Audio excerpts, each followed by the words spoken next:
ଏବଂ ଚାପ୍ଟର 8 ଶ୍ଲୋକ 1 ନେଇ ବରାହମିହିର एकथा कहि रखिଛନ୍ତି जे गोटे रत्नटा गुड फॉर्च्यून आनिब आ गोटे खराब रत्नटा बैड फॉर्च्यून आनिब कर पर्ल मंगल कोराल कोठी रेड कोराल कि व्हाइट कोराल लिखाए नहीं विद्रुमंग माने हला गोटे कोराल बुदा भलिया गछटिए स्टैंडर्ड प्रैक्टिस रे कहीं रेड कोराल दे आगुरु रत्न राजा माने पिंधुले बराहमिहिर लिखिଛନ୍ତି रुबी पिंधुवा राजार राज्य दुर्भिक्ष पड़ो नहीं अमिताभ बच्चन जो नीलम पिंधुଛନ୍ତି कौन केते कोटी टंका यहाँ है गोटे कारण खाली क्रिस्टाल पानी रे बतेकी कार्निलियन पानी पिंतु आप एक्टिव हो हेमोग्लोबिन बढ़ी कार्निलियन खट तले मुंड तले रखी शुंतु जब आप गर्भधारण होनी रत्न बोधे संज्ञा आजिका जुगरे बदली जावा कथा कारण गोटे समय दुर्मूल्य दुष्प्राप्य थिला बोली ना थिला रत्न रत्न को से भाव में व्यवहार करा जाउथला राजा मानकर मुकुटरे सेवा पाउथला रत्न समस्त अवेलेबल रहउनथिला तेबे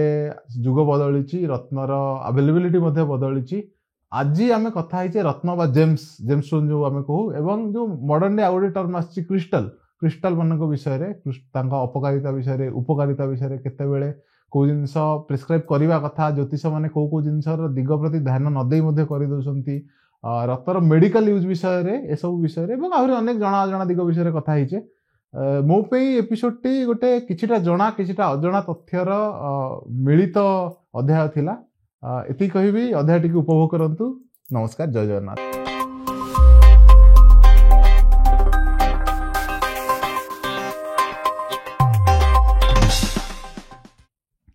सर नमस्कार, कथावार्ता को स्वागत। ओम नमः शिवाय। सर आज आम ज्योतिष शास्त्र संबंधी कथावार्ता हवा विशेषतः ज्योतिष शास्त्र रे रत्न आज रिमेडी केमिति व्यवहार करा जाए मॉडर्न क्रिस्टल्स जो दौरान से विषय कथा हवा।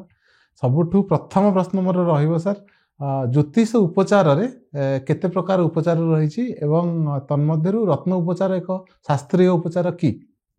तो प्रथम मु आपन को कहि रखुची जे ज्योतिषटा कौन ना गोटे जमते आम कहते जे से शनि लोक मान हैरान करुच्ची से सूर्य लोक मान हैरान करुच्ची। प्रथम मन रखि था जेकोसी गोटे ग्रह सी मनीषर निजर प्रारब्ध कर्मटा को जानापी गोटे गोटे मध्यम मात्र आपणकर भाग्य आपणकर पूर्वजन्मर कर्म फल मात्र।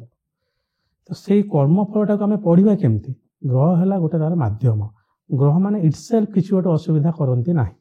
उदाहरण दे कही रखुची जदि आपण जातक सूर्य खराब अच्छी खराब माने आम दुस्थान भाव 6-8 बाहर को जब जाइए नवांश जदि द्वादशांश को जाइए कि षष्ठांश को जाइए ताले आम तो सूर्य को खराब कहले ता अर्थ कौन आपण बापा कि बापा वयस्क लोक मानू खराब व्यवहार करचंती निजर इगो पाई लोक मानू हैरान करचंती ए जन्म से करतुनि एथिरे सूर्य इटसेल्फ किछि आपन को असुविधा कला नहीं।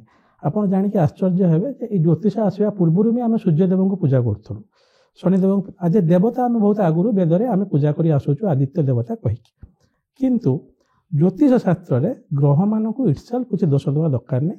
सी आपण जातक आपंकर पूर्वजन्मर कर्मफल को दर्शा किसी कर्मफल जातक एमती अच्छी जोटा कि दृढ़ कर्मफल कहुए निश्चित घटव भाग्य तो निश्चित फल से आम आउ कौन कर किसी अदृढ़ कर्मफल केमिति जना पड़े गोटे ग्रह नीच अच्छी किंबा से ग्रहटी उच्च अच्छी सी आपण जातक दृढ़ कर्मफल को दर्शाए किंतु जदि से ग्रहटी वक्री हो गला से अदृढ़ को दर्शाए अर्थात से ग्रहर जो जो सिग्निफिकेशन अच्छी कारकत्व अच्छी आपड़ काम करेंगे से ग्रहटी जो बसी से फल मिल शनि द्वादश 2 घरे बसी धन घरे वक्री होगी से कौन परिश्रम करूँ धन मिल शनि आपन को किसी स्पेसिफिकाली इफेक्ट कलानी।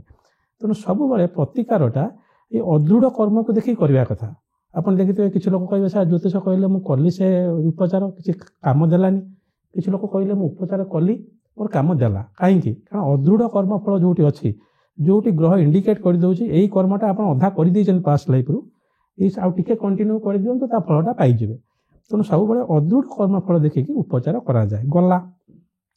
आमर वैदिक एस्ट्रोलोजी बा हिंदू एस्ट्रोलोजी रे उपचारटा सब पूजा पद्धति की लेकिन करा जाए। आपण बृहत पराशर होराशास्त्र मैं आगुरी कही रखुच्छे ज्योतिषटा यूजीसी 2001 अप्रूव हो गला एबे यूनिवर्सिटी रे पढ़ा होउछ।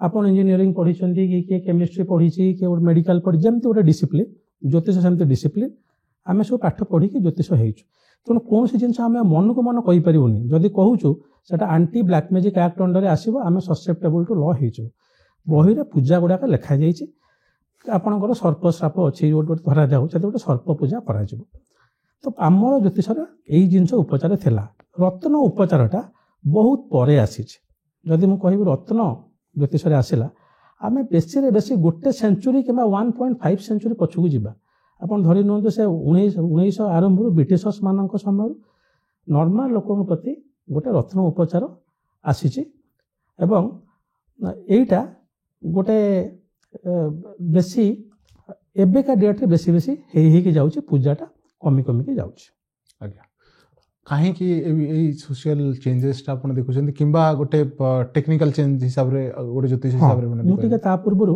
रत्नर इतिहास विषय कहि दो आज्ञा जे रत्नटा केमिति आसिला एक्चुअली एटा हम भारत वर्षर ना एटा वेस्टर्न नु आसीची किछ लोक कहते एटा गोटे वेस्टर्न कॉन्सेप्ट रेमेडी तो क्लियर कर दउची प्रथम जदि आपण रत्नर लेखाटा पाइबे पुराण को छाड़ी दिंतु ज्योतिष शास्त्र बराह मिहिर को आप जानी जे कि विभिन्न ज्योतिष शास्त्र लिखिं बृहत संहिता बोली गोटे बही अच्छी तो 4टा चैप्टर मुझे गणिकी कही रखुच्छे गोटे 80, 81, 82 और 83 एथे से 4टा रत्न विषय लिखिले कौन ना रूबी बा माणिक पर्ल बा मोती डायमंड बा हीरा आउ एमराल्ड बा पान्ना किंतु कौन लिखिले बराह मिहिर लिखिले जदि यही रत्न आम धारण करिबा ताले को तार भैल्युएसनटा केमती रत्नर हम कौ रत्नटा कला से रत्न किणवेनि से रत्न पिंधेनि और चैप्टर 8 श्लोक 1 नहीं बराहमिर एक कथा कही रखिंट जे गोटे रत्नटा गुड फॉर्च्यून आणिबो आ गोटे खराब रत्नटा बैड फॉर्च्यून आणिबो भल खराब कौ सेंस रे कहिसंती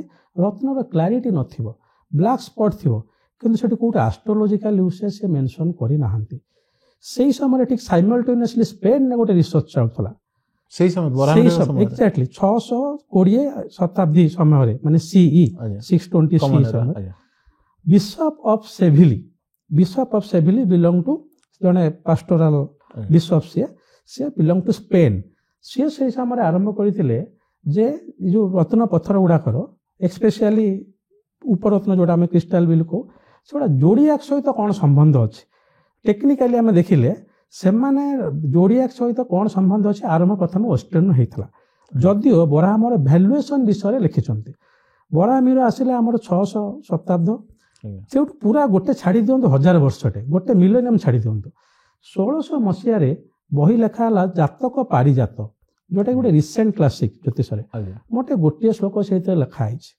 चैप्टर 2 श्लोक 29 किंबा 21 मो ठीक मन पड़े कौन लिखाला से आप शुणु गोटे मजा जिनसटे जे माणिकम जननायक जननायक अर्थात सूर्य तांको माणिक विमल मुक्ता फल शीतगोह विमल माने क्लियर मुक्ता फल माने मोती शीतगोह माने आम शीत बा ठंडा प्रदान करता चंद्र को कहे से भौम्यस्य विद्रुम माने कोराल ट्री आप जो रखी से कोराल जो गछ होता मरकतम सौम्यस्य गौड़ात्मकम गौड़ात्मक माने गौड़ भाया जब गोटे मरकतमणि है ସେଇଟା हम सौम्य माने बुद्धर गौड़ माने ये भावतुनि आपण माने गौड़ जो वाहन जोटा डायमंड शेप बा काइट शेप बिले जो कह जाए आजिकल मार्केट रे आपण देखिए काइट शेप बा क्वाइरिस पाना बहुत मिलुची से भलिया देवजस्य पुष्पराग बृहस्पति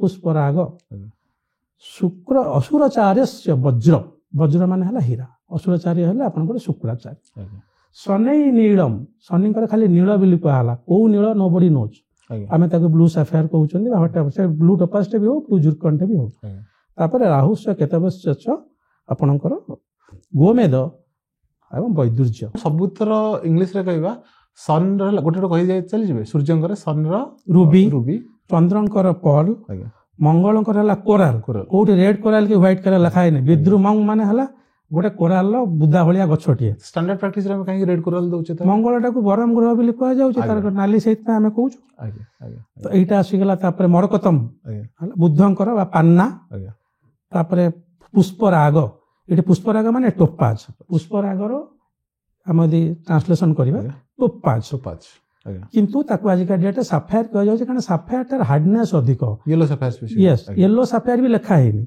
ଆଜ୍ଞା କିନ୍ତୁ ଆମେ ତାକୁ ଦଉଛୁ କାରଣ ବୃହସ୍ପତିଙ୍କୁ ଆମେ ସୁନା ସହିତ ତୁଳନା କରୁଛୁ ନା ହେଲୋ ସାଫାୟାରଟା ଆମେ ଦଉଛୁ। ଆଜ୍ଞା ଶୁକ୍ରଙ୍କର ବଜ୍ର କୁହାହେଲା ତା ଡାଇମଣ୍ଡ, ସେଇଟା ଫିକ୍ସ ଡାଇମଣ୍ଡ ରହିଲା। ଆଜ୍ଞା ଶନିଙ୍କର ନୀଳ, ଆଜ୍ଞା ସେଟା ନୀଳ ଟୋପାଜ ହେଇପାରେ, ନୀଳମ ନୀଳ ହେଇପାରେ, ଆଜ୍ଞା ବାସ୍ ବ୍ଲୁ ସଫାୟାର ହେଇପାରେ, ଆଜ୍ଞା କିମ୍ବା ଯେକୌଣସି ଗୋଟେ ବ୍ଲୁ ଜିର୍କନ୍ ବି ହେଇପାରେ, ବଟ୍ ଆଜ୍ଞା। ନୀଳ it should be a blue stone Shani. ଆଜ୍ଞା ତାପରେ ଗୋମେଦ ଯୋଉଟା ଆମେ କହିଲୁ ମାଟିଆ ଷ୍ଟୋନଟା ଯୋଉଟା କହୁଛନ୍ତି ସେଇଟା ହେଲା ଇଏ। ଆଜ୍ଞା ଆଉ କେତୁଙ୍କର ଟାଇଗର କ୍ୟାଟ୍ସ ହଁ ଆଉ ଲାପିସ୍ ଲାଜୁଲି, ଲାପିସ୍ ଲାଜୁଲି ବୋଲି ଯଦି ଏଠି ଆସୁଛି କିନ୍ତୁ ଆମେ ତାକୁ ପ୍ରାକ୍ଟିସରେ ନେଉନାହାନ୍ତି କ୍ୟାଟ୍ସ ଆଇ।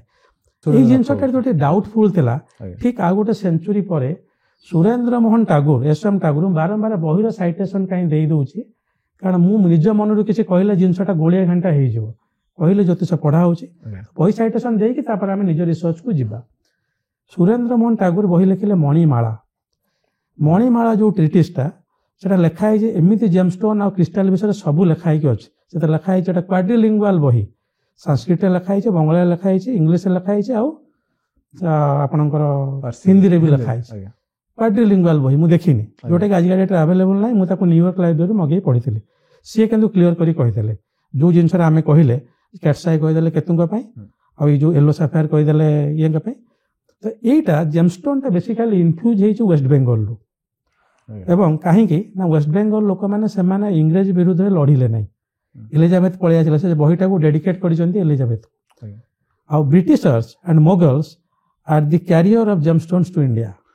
ଆଜ୍ଞା ଏଟା ମନେ ରଖିଥାନ୍ତୁ ଯେ ଆପଣଙ୍କର ପିରାମିଡର 4ଟା ମୋଟେ ଷ୍ଟୋନ ଲେଖିଥିଲେ, ଆଜ୍ଞା କାରଣ ତାଙ୍କ ସମୟରେ ଏଠୁ କ୍ଲିୟରଲି ଜଣା ପଡୁଛି ଯେ 600 କି 700 ମସିହା ଖ୍ରୀଷ୍ଟାବ୍ଦ ବେଳକୁ ଅନ୍ୟ କିଛି ଷ୍ଟୋନ ଆଭେଲେବଲ ନଥିଲା, ଯୋଉଟା କି 1500 ମସିହା ପରେ ପୋଷ୍ଟ ମୋଗଲ ପିରିୟଡ ଆଉ ଜଷ୍ଟ ବ୍ରିଟିଶ ଏରାର ଆରମ୍ଭ 1700-1800 ମସିହାରୁ ଆସିଛି।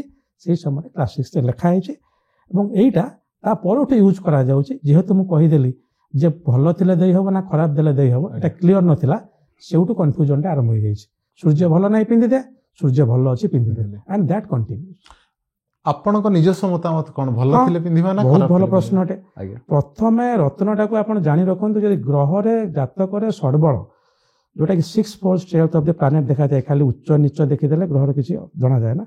ଷଡ଼ବଳ କହିଲେ ଗୋଟେ ଗ୍ରହର ଶିବ, ଗୋଟେ ଗ୍ରହର ବଳ ଷଡ଼ବଳରୁ ଦେଖାଯାଏ ବା କେତେ ଗୋଟେ ଶିବ, କ୍ଷମା କରିବେ। ତ ଷଡ଼ବଳ ଯଦି ଗୋଟେ ଗ୍ରହର ଅଛି ତାର ରତ୍ନ ଦରକାର ନାହିଁ, ଅର୍ଥାତ୍ ସେଇ ଗ୍ରହ ଇଣ୍ଡିକେଟ୍ କରୁଛି, ସେ ଗ୍ରହ ଯାହା କାର୍ମିକ ପ୍ୟାଟର୍ନ ଦେଖଉଛି ସେ କାର୍ମିକ ପ୍ୟାଟର୍ନଟାକୁ ଆପଣ କ୍ୟାରି ଫରୱାର୍ଡ କରିକି ଆଣିଛନ୍ତି।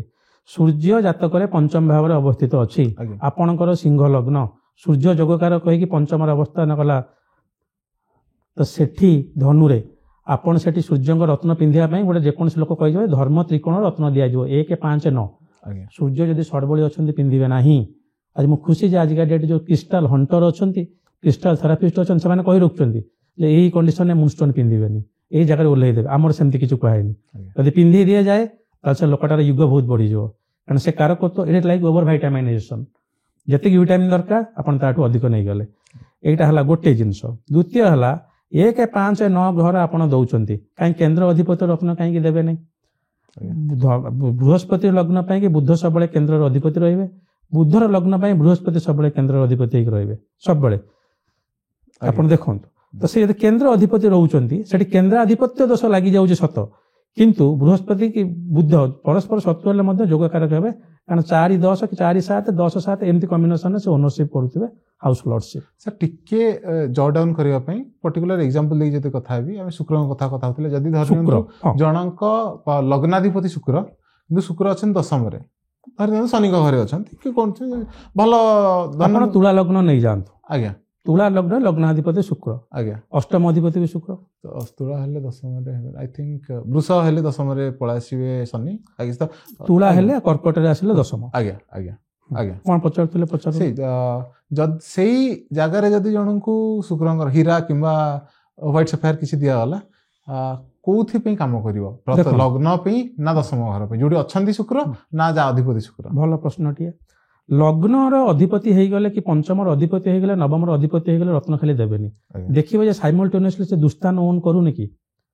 ଏଇଠି ଯୋଉ ତୁଳା ଲଗ୍ନ କଥା କହିଲି, ଶୁକ୍ର ଲଗ୍ନ ଅଧିପତି, ଅଷ୍ଟମ ଅଧିପତି ମଧ୍ୟ ଆପଣଙ୍କୁ ଅଧିକ ଟ୍ରାଭେଲ କରେଇବ, ଆପଣଙ୍କର ମାନେ ଯୋଉଟା କୁହନ୍ତି ଲଙ୍ଗ ଟର୍ମ ଡିଜିଜ ଦେଇଦବ, ଏଠି ଦିଆଯିବନି।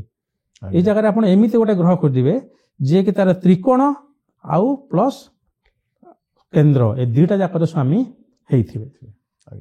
ତେଣୁ ଯଦି ଆମେ ସେଇ ଦୃଷ୍ଟିରୁ ଦେଖିଲେ ଗୋଟେ ତୁଳା ଲଗ୍ନ ପାଇଁ ଯଦି ଶନି ତାର ବାହାରିଲେ ଶନି ଚତୁର୍ଥ ଅଧିପତି ପଞ୍ଚମ ଅଧିପତି ମଧ୍ୟ ଏଠି ଶନି ରତ୍ନ ଦିଆଯିବ।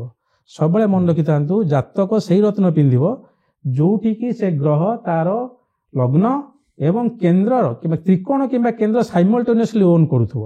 ଖାଲି କେନ୍ଦ୍ର ହେଇଗଲେ ହବନି, ଖାଲି ତ୍ରିକୋଣ ହେଇଗଲେ ହବନି। ତେଣୁ ଆପଣ ଏଠି ତାକୁ ଡାଇମଣ୍ଡ ଦେଇପାରିବେନି। ଭାବି ନିଅନ୍ତୁ ଯଦି ଡାଇମଣ୍ଡ ଆପଣ ଦେବାକୁ ଚାହୁଁଛନ୍ତି ଗୋଟେ ଶୁକ୍ରର ସେଇ ଜାଗାରେ ଆପଣ କୌଣସି ଗୋଟେ ମିଥୁନ ଲଗ୍ନ ନେଇଯାଆନ୍ତୁ, ତ ସେଇ ଜାଗାରେ ଶୁକ୍ର ଆପଣଙ୍କର ପଞ୍ଚମ ଗୋଟେ ଏତାଠୁ ଏକାଦଶ ନବମକୁ ଆସିଗଲାଣି, ତ ସେଇ ଜାଗାରେ ଆମେ ତାକୁ ହୀରା ଦେଇପାରିବା। ଯଦି କେନ୍ଦ୍ର ଆଉ ତ୍ରିକୋଣ ନ ଆସୁଛି ସେ ଜାଗାରେ ଜେମଷ୍ଟୋନ୍ ଦେଇ ହବ ନାହିଁ। ଆଜ୍ଞା ଆଜ୍ଞା ତେବେ ସେଇ ଉପରେ ହିଁ ମୋର ପ୍ରଶ୍ନ ରହିବ। ବର୍ତ୍ତମାନ ଆମେ ଜାଣିଗଲେ କି କୋଉ ଗ୍ରହ ପାଇଁ କୋଉ ରତ୍ନ ଆମର କୁହାଯାଇଛି। ଆଜ୍ଞା ତେବେ ଗୋଟେ ଷ୍ଟୋନ୍ ଆମେ ଦେଖୁଛେ ଆଜିକା ମାର୍କେଟରେ ସାର୍ 2000 3000 5000 10,000 ମଧ୍ୟ ମିଳୁଛି ଏବଂ ଲକ୍ଷାଧିକ ଟଙ୍କାରେ କୋଟି ଯାଏ ମଧ୍ୟ ଯାଉଛି। ତେବେ ଲୋକ କାହାକୁ ବିଶ୍ୱାସ କରିବେ? ଲୋକଙ୍କ ପାଖରେ ପଇସା ନଥାଏ ବୋଲି, ମାନେ ମୋ ପାଖରେ ବି କି ନର୍ମାଲ ଲୋକଙ୍କ ପାଖରେ କୋଟି ଟଙ୍କା ଲକ୍ଷ ଟଙ୍କା ତ ନଥିବ। ବହୁତ ଭଲ ପ୍ରଶ୍ନ। ଆଜ୍ଞା ଆଗରୁ ରତ୍ନ ରାଜାମାନେ ପିନ୍ଧୁଥିଲେ। ବରାମିର ଲେଖିଛନ୍ତି ରୁବି ପିନ୍ଧୁଥିବା ରାଜାର ରାଜ୍ୟରେ ଦୁର୍ଭିକ୍ଷ ପଡ଼ିବ ନାହିଁ। So good fortune. ସେ ସମୟରେ ଦୁର୍ଭିକ୍ଷ ଗୋଟେ ବଡ଼ କ୍ୟାଲାମିଟି ମନା ହେଉଥିଲା ଏବଂ ସେମାନେ ଏମିତି ଜାଗାରେ ପିନ୍ଧୁଥିଲେ ରତ୍ନ ପୁରା ଚକ୍ର ସହିତ ଆସୋସିଏଟ୍ ଥିଲା। ମୁକୁଟରେ, ମାଳାରେ, ପେଟରେ ମାଳା ହେଇକି ପିନ୍ଧୁଥିଲେ। ନର୍ମାଲ ଲୋକ ଧାରଣ କରୁନଥିଲେ। କହିବାର ଉଦ୍ଦେଶ୍ୟ ହେଲା ଆଫୋର୍ଡେବିଲିଟି ବିୟଣ୍ଡ ଥିଲା। ନର୍ମାଲ ଲୋକ ଆଫୋର୍ଡ କରିପାରୁନଥିଲେ ଅନ୍ଟିଲ୍ ଆଣ୍ଡ ଅନଲେସ୍ ଉପରତ୍ନ କିମ୍ବା ରତ୍ନଟା ରାମ୍ପାଣ୍ଟଲି ଆଭେଲେବୁଲ୍ ହେଇନି। ବହୁ ମାତ୍ରାରେ ଆଭେଲେବୁଲ୍ ହେଲା। ମୁଁ କହିଲି ସେ ବ୍ରିଟିଶର୍ସ ହୁଅନ୍ତୁ କି ମୋଗଲ୍ସ ହୁଅନ୍ତୁ ରତ୍ନ କ୍ୟାରି କରିକି ଆଣିଛନ୍ତି। ଆଣିଲା ପରେ ସେ ଡାଇମଣ୍ଡ ହୁଏତ ନେଇଯାଇ ପାରିଥାନ୍ତି ବ୍ରିଟିଶର ଆମଠାରୁ, କିନ୍ତୁ ତାଙ୍କ ଦ୍ୱାରା ଆମେ ରତ୍ନ ଦ୍ୱାରା ଅଧିକ ଅବଗତ ହେଇଛୁ। ତାଙ୍କ ରାଣୀ ରାଜା ଯେଉଁମାନେ ପିନ୍ଧୁଥିଲେ ସେଟା ଅଧିକ ଆମେ ଦେଖିଛୁ। ଆମର ଏଠି ଖାଲି ମୋର 4ଟା ରତ୍ନ ହିଁ ଥିଲା, ମୋତି, ହୀରା, ପାନା ଆଉ ଡାଇମଣ୍ଡ। ତ ଏଇ ମାଣିକ, ତ ଏତିକି ଛାଡ଼ିକି ଯେଉଁ ରତ୍ନ ଆସିଲା, ବର୍ତ୍ତମାନ ରତ୍ନର ଭ୍ୟାଲୁଏସନ୍ କେମିତି ହୁଏ? ଆପଣ କହିଲେ ଗୋଟେ ଲୋକ 5,000 ଟଙ୍କା ରତ୍ନ ପଡ଼ୁଛି କ୍ୟାରେଟ୍। ହଁ, ରତି ଗୋଟେ ମେଜର ୟୁନିଟ୍ ଥିଲା ଯେଉଁଟା କାଇଁଚ ସହିତ ସମାନ। ଯେଉଁ କାଇଁଚ ବା କୁଞ୍ଜା ବୋଲି କୁହାଯାଏ, ସେଇ ଯେଉଁ ନାଲି କାଇଁଚ, ସେଇଟା ଆଗରୁ ବ୍ରିଟିଶ ସମୟରେ ଚାଲିଥିଲା, which is almost equal to A carat. ତ ବର୍ତ୍ତମାନ କ୍ୟାରେଟ୍ ଚାଲୁଛି। ଆପଣ ଗୋଟେ ପଥରଟେ ଖୋଳିକି ପାଇଲେ, ପଥରର କ୍ୱାଲିଟି ଡିସାଇଡ୍ କରେ ତାର ହାର୍ଡନେସ୍ ବା ତାର କ୍ଲାରିଟି ଏବଂ କଲର୍ ଉପରେ। କ୍ଲାରିଟି ଭଲ ଅଛି, କଲର୍ ଭଲ ଅଛି, ପଇସା ବଢ଼ିଲା। କ୍ଲାରିଟି ଭଲ ନାହିଁ, କଲର୍ ଭଲ ନାହିଁ, ଆପଣ ଆଫୋର୍ଡ କରିପାରିବେ? ସେଇଠି 700 ଟଙ୍କା ପଡ଼ିଯିବ ଗୋଟେ କ୍ୟାରେଟ୍। ସେଇଠି କ୍ଲାରିଟି ଫ୍ୟାଲିଟି ଭଲ ଅଛି, ଯେମିତି କହନ୍ତି, ମୁଁ ତ ଜାଣିନି, କିନ୍ତୁ ଯେଉଁ ଅମିତାଭ ବଚ୍ଚନ ଯେଉଁ ନୀଳମ ପିନ୍ଧୁଛନ୍ତି କ'ଣ କେତେ କୋଟି ଟଙ୍କା। ଏଇଟା ହେଲା ତାର ଗୋଟେ କାରଣ। ଦ୍ୱିତୀୟ କାରଣ ହେଲା ଆଭେଲେବିଲିଟି ଅଫ୍ ଜେମଷ୍ଟୋନ୍ସ। ଖାଲି କ'ଣ ଇଣ୍ଡିଆରେ ମିଳୁଛି? ବେସିକାଲି ମନେ ରଖିଥାନ୍ତୁ Latin America, ABC, Argentina, Brazil, chilli, ଯେଉଁଟା ଆମର କୁହାଯାଏ ଦକ୍ଷିଣ ଆମେରିକାର ଖଣି, ସେଇ ଜାଗାରୁ ଆସିଛି। ସେଥିରେ ଇମ୍ପୋର୍ଟ କଷ୍ଟ ଲାଗିଲା, ପ୍ରୋସେସିଂ କଷ୍ଟ ଲାଗିଲା। ତେଣୁ ସେଇଭଳିଆ ଷ୍ଟୋନ୍ ଗୋଟେ ହାଇ ପ୍ରୋଫାଇଲ୍ ଲୋକ ପିନ୍ଧିପାରିବ। ତା ମାନେ ନୁହେଁ ଯେ ଗୋଟେ ଲୋ ପ୍ରୋଫାଇଲ୍ ଲୋକ ପିନ୍ଧିପାରିବ ନାହିଁ। ହଁ, କ୍ଲାରିଟି ଏବଂ ଯଦି କଲର୍ ଭଲ ଅଛି ଏବଂ ତାର ରତ୍ନର ଫଙ୍କସନ୍ ଭଲ ବଢ଼ିବ, ସବଜେକ୍ଟେଡ୍ କି ତାର ଲ୍ୟାବ୍ ଟେଷ୍ଟ କ'ଣ ଆସୁଛି, ଯେଉଁଟାକି ଆପଣଙ୍କୁ କହିଲେ ପରେ ମୁଁ ବୁଝେଇଦେବି ଯେ ଗୋଟେ ରତ୍ନ ଜେନ୍ୟୁଇନେସ୍ଟା କେମିତି ଟେଷ୍ଟ କରାଯାଏ, ସେଇଟାକୁ ନେଇକି ଆମେ ଦେଖୁ। କାରଣ ବେସିକାଲି କ୍ଲାରିଟି ଯଦି ଆସିଲା, 4C କୁହାଯାଏ, କ୍ଲାରିଟି, କଟ୍, କ୍ୟାରେଟ୍, ଏଗୁଡ଼ା ସବୁ ବେସିକାଲି କ୍ଲାରିଟି ଆଉ କଲର୍କୁ ନେଇ ଜେମଷ୍ଟୋନ୍ ଡିସାଇଡ୍ ହୁଏ। ସମସ୍ତେ ପିନ୍ଧିପାରିବେ। ଯଦି ଆପଣ ଆଫୋର୍ଡେବିଲିଟିରେ ଆପଣ ଆଜିକାଲି 500 ଟଙ୍କାରେ ପାଇଯିବେ ପାନା, ସେଇ ଜାଗାରେ 50,000 ଟଙ୍କା ପାନା। ସେ 500 ଟଙ୍କିଆ ପାନା ବି କାମ କରିବ କି? ନିଶ୍ଚିତ। ଯେକୌଣସି ଗୋଟେ ଗ୍ରହ ପଥରର ଶରୀର ଆଉ ମନ ଉପରେ ପ୍ରଭାବ ଅଛି। ପାନାର କାମ ହେଲା ଆପଣଙ୍କର ନ୍ୟୁରନ୍ ଏନହାନ୍ସ କରିବ। ସାର୍ ଆମେ ଆଉ ଥରେ ଯଦି ସେଇ 9ଟି ପଥର ଉପରେ ସାଇକୋଲୋଜିକାଲି ଯିବା, ଯେହେତୁ ଆପଣ ନିଶ୍ଚିତ ରୂପେ ଗ୍ରହ ସେଇ ପଥର ଗୁଡ଼ାକର ମଣିଷର କ'ଣ କ'ଣ ହେଲ୍ଥ ଇମ୍ପାକ୍ଟ ଉପରେ ପ୍ରଭାବ ରହିବ। ମାଣିକ ଆପଣଙ୍କର ହାଡ଼କୁ ଷ୍ଟ୍ରଙ୍ଗ କରିବ। ଯେହେତୁ ଆପଣ ଜାଣିଛନ୍ତି ମୁଁ ମେଡିକାଲ ଆଷ୍ଟ୍ରୋଲୋଜି ଉପରେ ବହିଟି ଲେଖୁଛି। ମେଡିକାଲ ଆଷ୍ଟ୍ରୋଲୋଜି ହେଲା ଯେ ଆପଣଙ୍କ ଗ୍ରହରୁ ଜଣାପଡ଼ିବ ଆପଣଙ୍କର ବଡି କଣ୍ଡିସନ୍ କ'ଣ। ହ୍ୟୁମାନ୍ ବାୟୋଲୋଜି ନଲେଜ ନଥିଲେ ଆପଣ କହିପାରିବେ ନାହିଁ। ଯେହେତୁ ମୁଁ ଗୋଟେ ପୋଷ୍ଟ ଗ୍ରାଜୁଏଟ୍ ବାୟୋଲୋଜିକାଲ ଆନ୍ଥ୍ରୋପୋଲୋଜିରେ ମୁଁ ସେଟା କହିପାରୁଛି। ସୂର୍ଯ୍ୟ ହାଡ଼ ଷ୍ଟ୍ରଙ୍ଗ କରିବେ ଆପଣ ଯଦି ପିନ୍ଧିଲେ ସୂର୍ଯ୍ୟଙ୍କର। ଯଦି ଆପଣ ମୋତି ପିନ୍ଧିଲେ, ଆପଣଙ୍କର ଯଦି ମାନସିକ ପ୍ରୋବ୍ଲେମ୍ ରହିଛି ତାହେଲେ ମୋତି ସେଟା କ୍ଲିୟର କରିବ। ମଙ୍ଗଳ ପିନ୍ଧିଲେ ରକ୍ତରେ ବେସିକାଲି RBC, WBC ନୁହେଁ, ରେଡ୍ ବ୍ଲଡ୍ କର୍ପ୍ୟୁସଲ୍ ଯେଉଁଟା କୁହାଯାଏ, ହେମୋଗ୍ଲୋବିନ୍ ହରି ଯଦି କମି ଯାଉଛି ତାହେଲେ ହେବ। କିନ୍ତୁ ରକ୍ତଟାକୁ ଆମେ ଚନ୍ଦ୍ର ସହିତ ଆସୋସିଏଟ୍ କରିଛୁ, କିନ୍ତୁ RBCଟା ମଙ୍ଗଳ। ହେମୋଗ୍ଲୋବିନ୍ ନାହିଁ, ମଙ୍ଗଳ ପିନ୍ଧିଲେ ହେମୋଗ୍ଲୋବିନ୍ ବଢ଼ିଯିବ। ସେଭଳିଆ ଟିକେ ପିଲାଟା ବୁଦ୍ଧ ୱିକ୍ ଅଛି ଜାତକରେ, ଦେଖିବେ ପିଲାର ବୁଦ୍ଧି ନଥିବ, ପାଠ ଭଲ ହଉନି। ଯଦି ପାଠ ପଢ଼ିବା ପାଇଁ ଚନ୍ଦ୍ରର ଆବଶ୍ୟକତା ରହିଛି, ଇମୋସନାଲି ଯଦି ଗୋଟେ ଲୋକ ଇକ୍ୟୁ ନ ରହିଲା, ଖାଲି ୟୁକ୍ୟୁରେ ସେ ବାଲାନ୍ସ କରିପାରିବ ନାହିଁ। ବୁଦ୍ଧ ହେଲା ଆଇକ୍ୟୁ। ବୃହସ୍ପତି ଲିଭର, ଆପଣ ଯଦି ଲିଭର ପ୍ରୋବ୍ଲେମ ଅଛି, ଭୋକ ହଉନି, ତାହେଲେ ଆପଣ ବୃହସ୍ପତି ପାଇଁ ପିନ୍ଧିପାରିବେ। ଶୁକ୍ରଙ୍କର ହେଲା, ଶୁକ୍ର ତ ଶୁକ୍ର ଆଉ ଆପଣଙ୍କର ସିମେନ୍ ଆଉ ଇଟ୍ ଇଜ୍ ଏଣ୍ଡୋକାଇନୋଲୋଜି ବା ହରମୋନ ସିଷ୍ଟମଟାକୁ ବଡିର ରେଗୁଲେଟ କରେ। ଶନି ନୀଳମ, ଖଞ୍ଜା, ହାଡ଼ ଖଞ୍ଜା ଭିତରେ ଡିଫରେନ୍ସ ଅଛି। ଆପଣଙ୍କର ମେରୁଦଣ୍ଡରେ କେତେଟା ଖଞ୍ଜା ଅଛନ୍ତି, ସେଟା ଶନିଙ୍କ ପ୍ରୋବ୍ଲେମ। ଆର୍ଥ୍ରାଇଟିସ୍ ଶନିଙ୍କର, ନୀଳମ ଧାରଣ କଲେ ସେ ଆର୍ଥ୍ରାଇଟିସଟା କମିବ। ଗ୍ରହ ଇମ୍ପାକ୍ଟ ଯାହା ସେଟା ଛାଡ଼ି ଦିଅନ୍ତୁ, କିନ୍ତୁ ଶରୀର ଇମ୍ପାକ୍ଟଟା ଗ୍ୟାରେଣ୍ଟେଡ୍, ସେଥିରେ ଆଉ କିଛି ଭାବିବାର ନାହିଁ। ଆପଣ ଲୋ କଷ୍ଟ ପିନ୍ଧିଥାନ୍ତୁ, ହାଇ କଷ୍ଟ ପିନ୍ଧିଥାନ୍ତୁ, not at all matter. Finally ଆସିବେ ଆମେ ସେ ଗୋମେଦ ଆଉ କ୍ୟାଟସାଇକୁ, ଇଏ ଦିଟାଙ୍କର କିଛି ସେମିତି ବିଶେଷ ଜଣା ପଡିନାହିଁ। ଛାୟାଗ୍ରହ ଅନନୋନ୍ ଡିଜିଜ୍ ଦେବେ। ଗୋଟେ ଲୋକର କିଛି ରୋଗ ହଉଛି, ଆମେ ତାକୁ ଧରି ପାରୁନୁ, ସାର୍ ପିଲାଟା ଶୁକି ଶୁକି ଯାଉଛି, ରାହୁ କାରକ ଅଫ୍ କ୍ୟାନ୍ସର। ଯଦି ସେମିତି କିଛି ସସେପ୍ଟେବିଲିଟି ଆସୁଛି, ଆପଣ ଗୋମେଦ ପିନ୍ଧି ପାରିବେ। କେତୁ ଇଜ ଏ ମୁଖ୍ୟ କାରକ, ସେ କେତୁ ପିନ୍ଧିଲେ ଆପଣଙ୍କର ସ୍ପିରିଚୁଆଲ ପର୍ସ୍ୟୁଟଟା ଭଲ ରହିବ। That is why Vajrayana Buddhism ବା ଯୋଉଟା ତିବ୍ବତୀୟ ତନ୍ତ୍ରରେ ଆପଣ ଦେଖିବେ କ୍ୟାଟ୍ସା ଇଜ୍ ଲାଇକ୍ ଏ ଜପମାଳା ଆଣ୍ଡ କଣ୍ଠମାଳା ଅଲସୋ। ତେଣୁ ଏଇ ହେଲା ତାର ଶରୀର ମନ ଉପରେ ପ୍ରଭାବ ରତ୍ନଭବନ। ସାର୍ କିଛିଟା କନସେପ୍ଟ ଉପରେ ଆସିଛି ଯୋଉଟା ବି ମାର୍କେଟରେ ସ୍ପେଶିଆଲି ସୋସିଆଲ ମିଡ଼ିଆରେ ଘୁରି ବୁଲୁଛି, ଅନ୍ୟଥା ଯଦି ନ ନେବେ ସେଗୁଡ଼ା ପର୍ଟିକୁଲାର କେସେସ୍ ଗୁଡ଼ା ଟିକେ ଆନାଲିସିସ୍ କରିବେ। ଯେମିତିକି ରାଣ୍ଡମଲି ରିଲ୍ସ ଆସେ କି ଯଦି ଆପଣ ପାହ୍ନା ପିନ୍ଧୁଛନ୍ତି, ବୁଦ୍ଧଙ୍କୁ ଯେହେତୁ ନଂପୁସକତା ସହିତ କୋଉଠି ନା କୋଉଠି ଆସୋସିଏଟ୍ କରାଯାଏ କି ଫର୍ଟିଲିଟି ୱିଲ୍ ବି ଆଫେକ୍ଟେଡ୍। ଶୁକ୍ରଙ୍କ ବିଷୟରେ ଆପଣ କହିଲେ ଡାଇମଣ୍ଡ ବିଷୟରେ, but there are people associating carnelian crystal or ମୁଙ୍ଗା ପ୍ରବାଳ red coral with fertility also, ଏଇଗୁଡ଼ିକ ବିଷୟରେ କ'ଣ କହିବେ? ମୁଁ ଆପଣଙ୍କୁ ଚୁମ୍ବକରେ କହିଲି, ଆଜ୍ଞା ସେଇ ଜାଗାରେ ଆପଣ କାର୍ନେଲିଆନ ପର୍ଯ୍ୟନ୍ତ ଆମେ ଯାଇନାହାନ୍ତି। ଆମେ ଯଦି ସାକ୍ରାଲ ଚକ୍ର ନବା, ରୁଟ୍ ଚକ୍ର ଠିକ ଉପର ଚକ୍ରଟା ଯୋଉଟା ଗୋଟେ ଲୋକର ଉମ୍ ବା ଆମେ ସେଟା ସେକ୍ସ ଅର୍ଗାନ ବୋଲି ବି କୁହନ୍ତୁ, ସେ ଚକ୍ରଟାକୁ ଆଫେକ୍ଟ କରିବ। ଆପଣ ଯାହା କହିଲେ ରକ୍ତ ପ୍ରବାଳ, କାର୍ନେଲିଆନ, ବ୍ଲଡ ଷ୍ଟୋନ, ଆପଣ ତାକୁ ପିନ୍ଧିଲେ ଆପଣଙ୍କର ଉମ୍ ଏରିଆର ହରମୋନଟା ବାଲାନ୍ସ ହେଲା। ଥାଇରଏଡ ହେଲେ ଟୋଟାଲ ଏଣ୍ଡୋକ୍ରାଇନ ସିଷ୍ଟମ ଏ ଶୁକ୍ର, show eat is a kind of ଅଳ୍ପ ବିଦ୍ୟା ଭୟଙ୍କରୀ।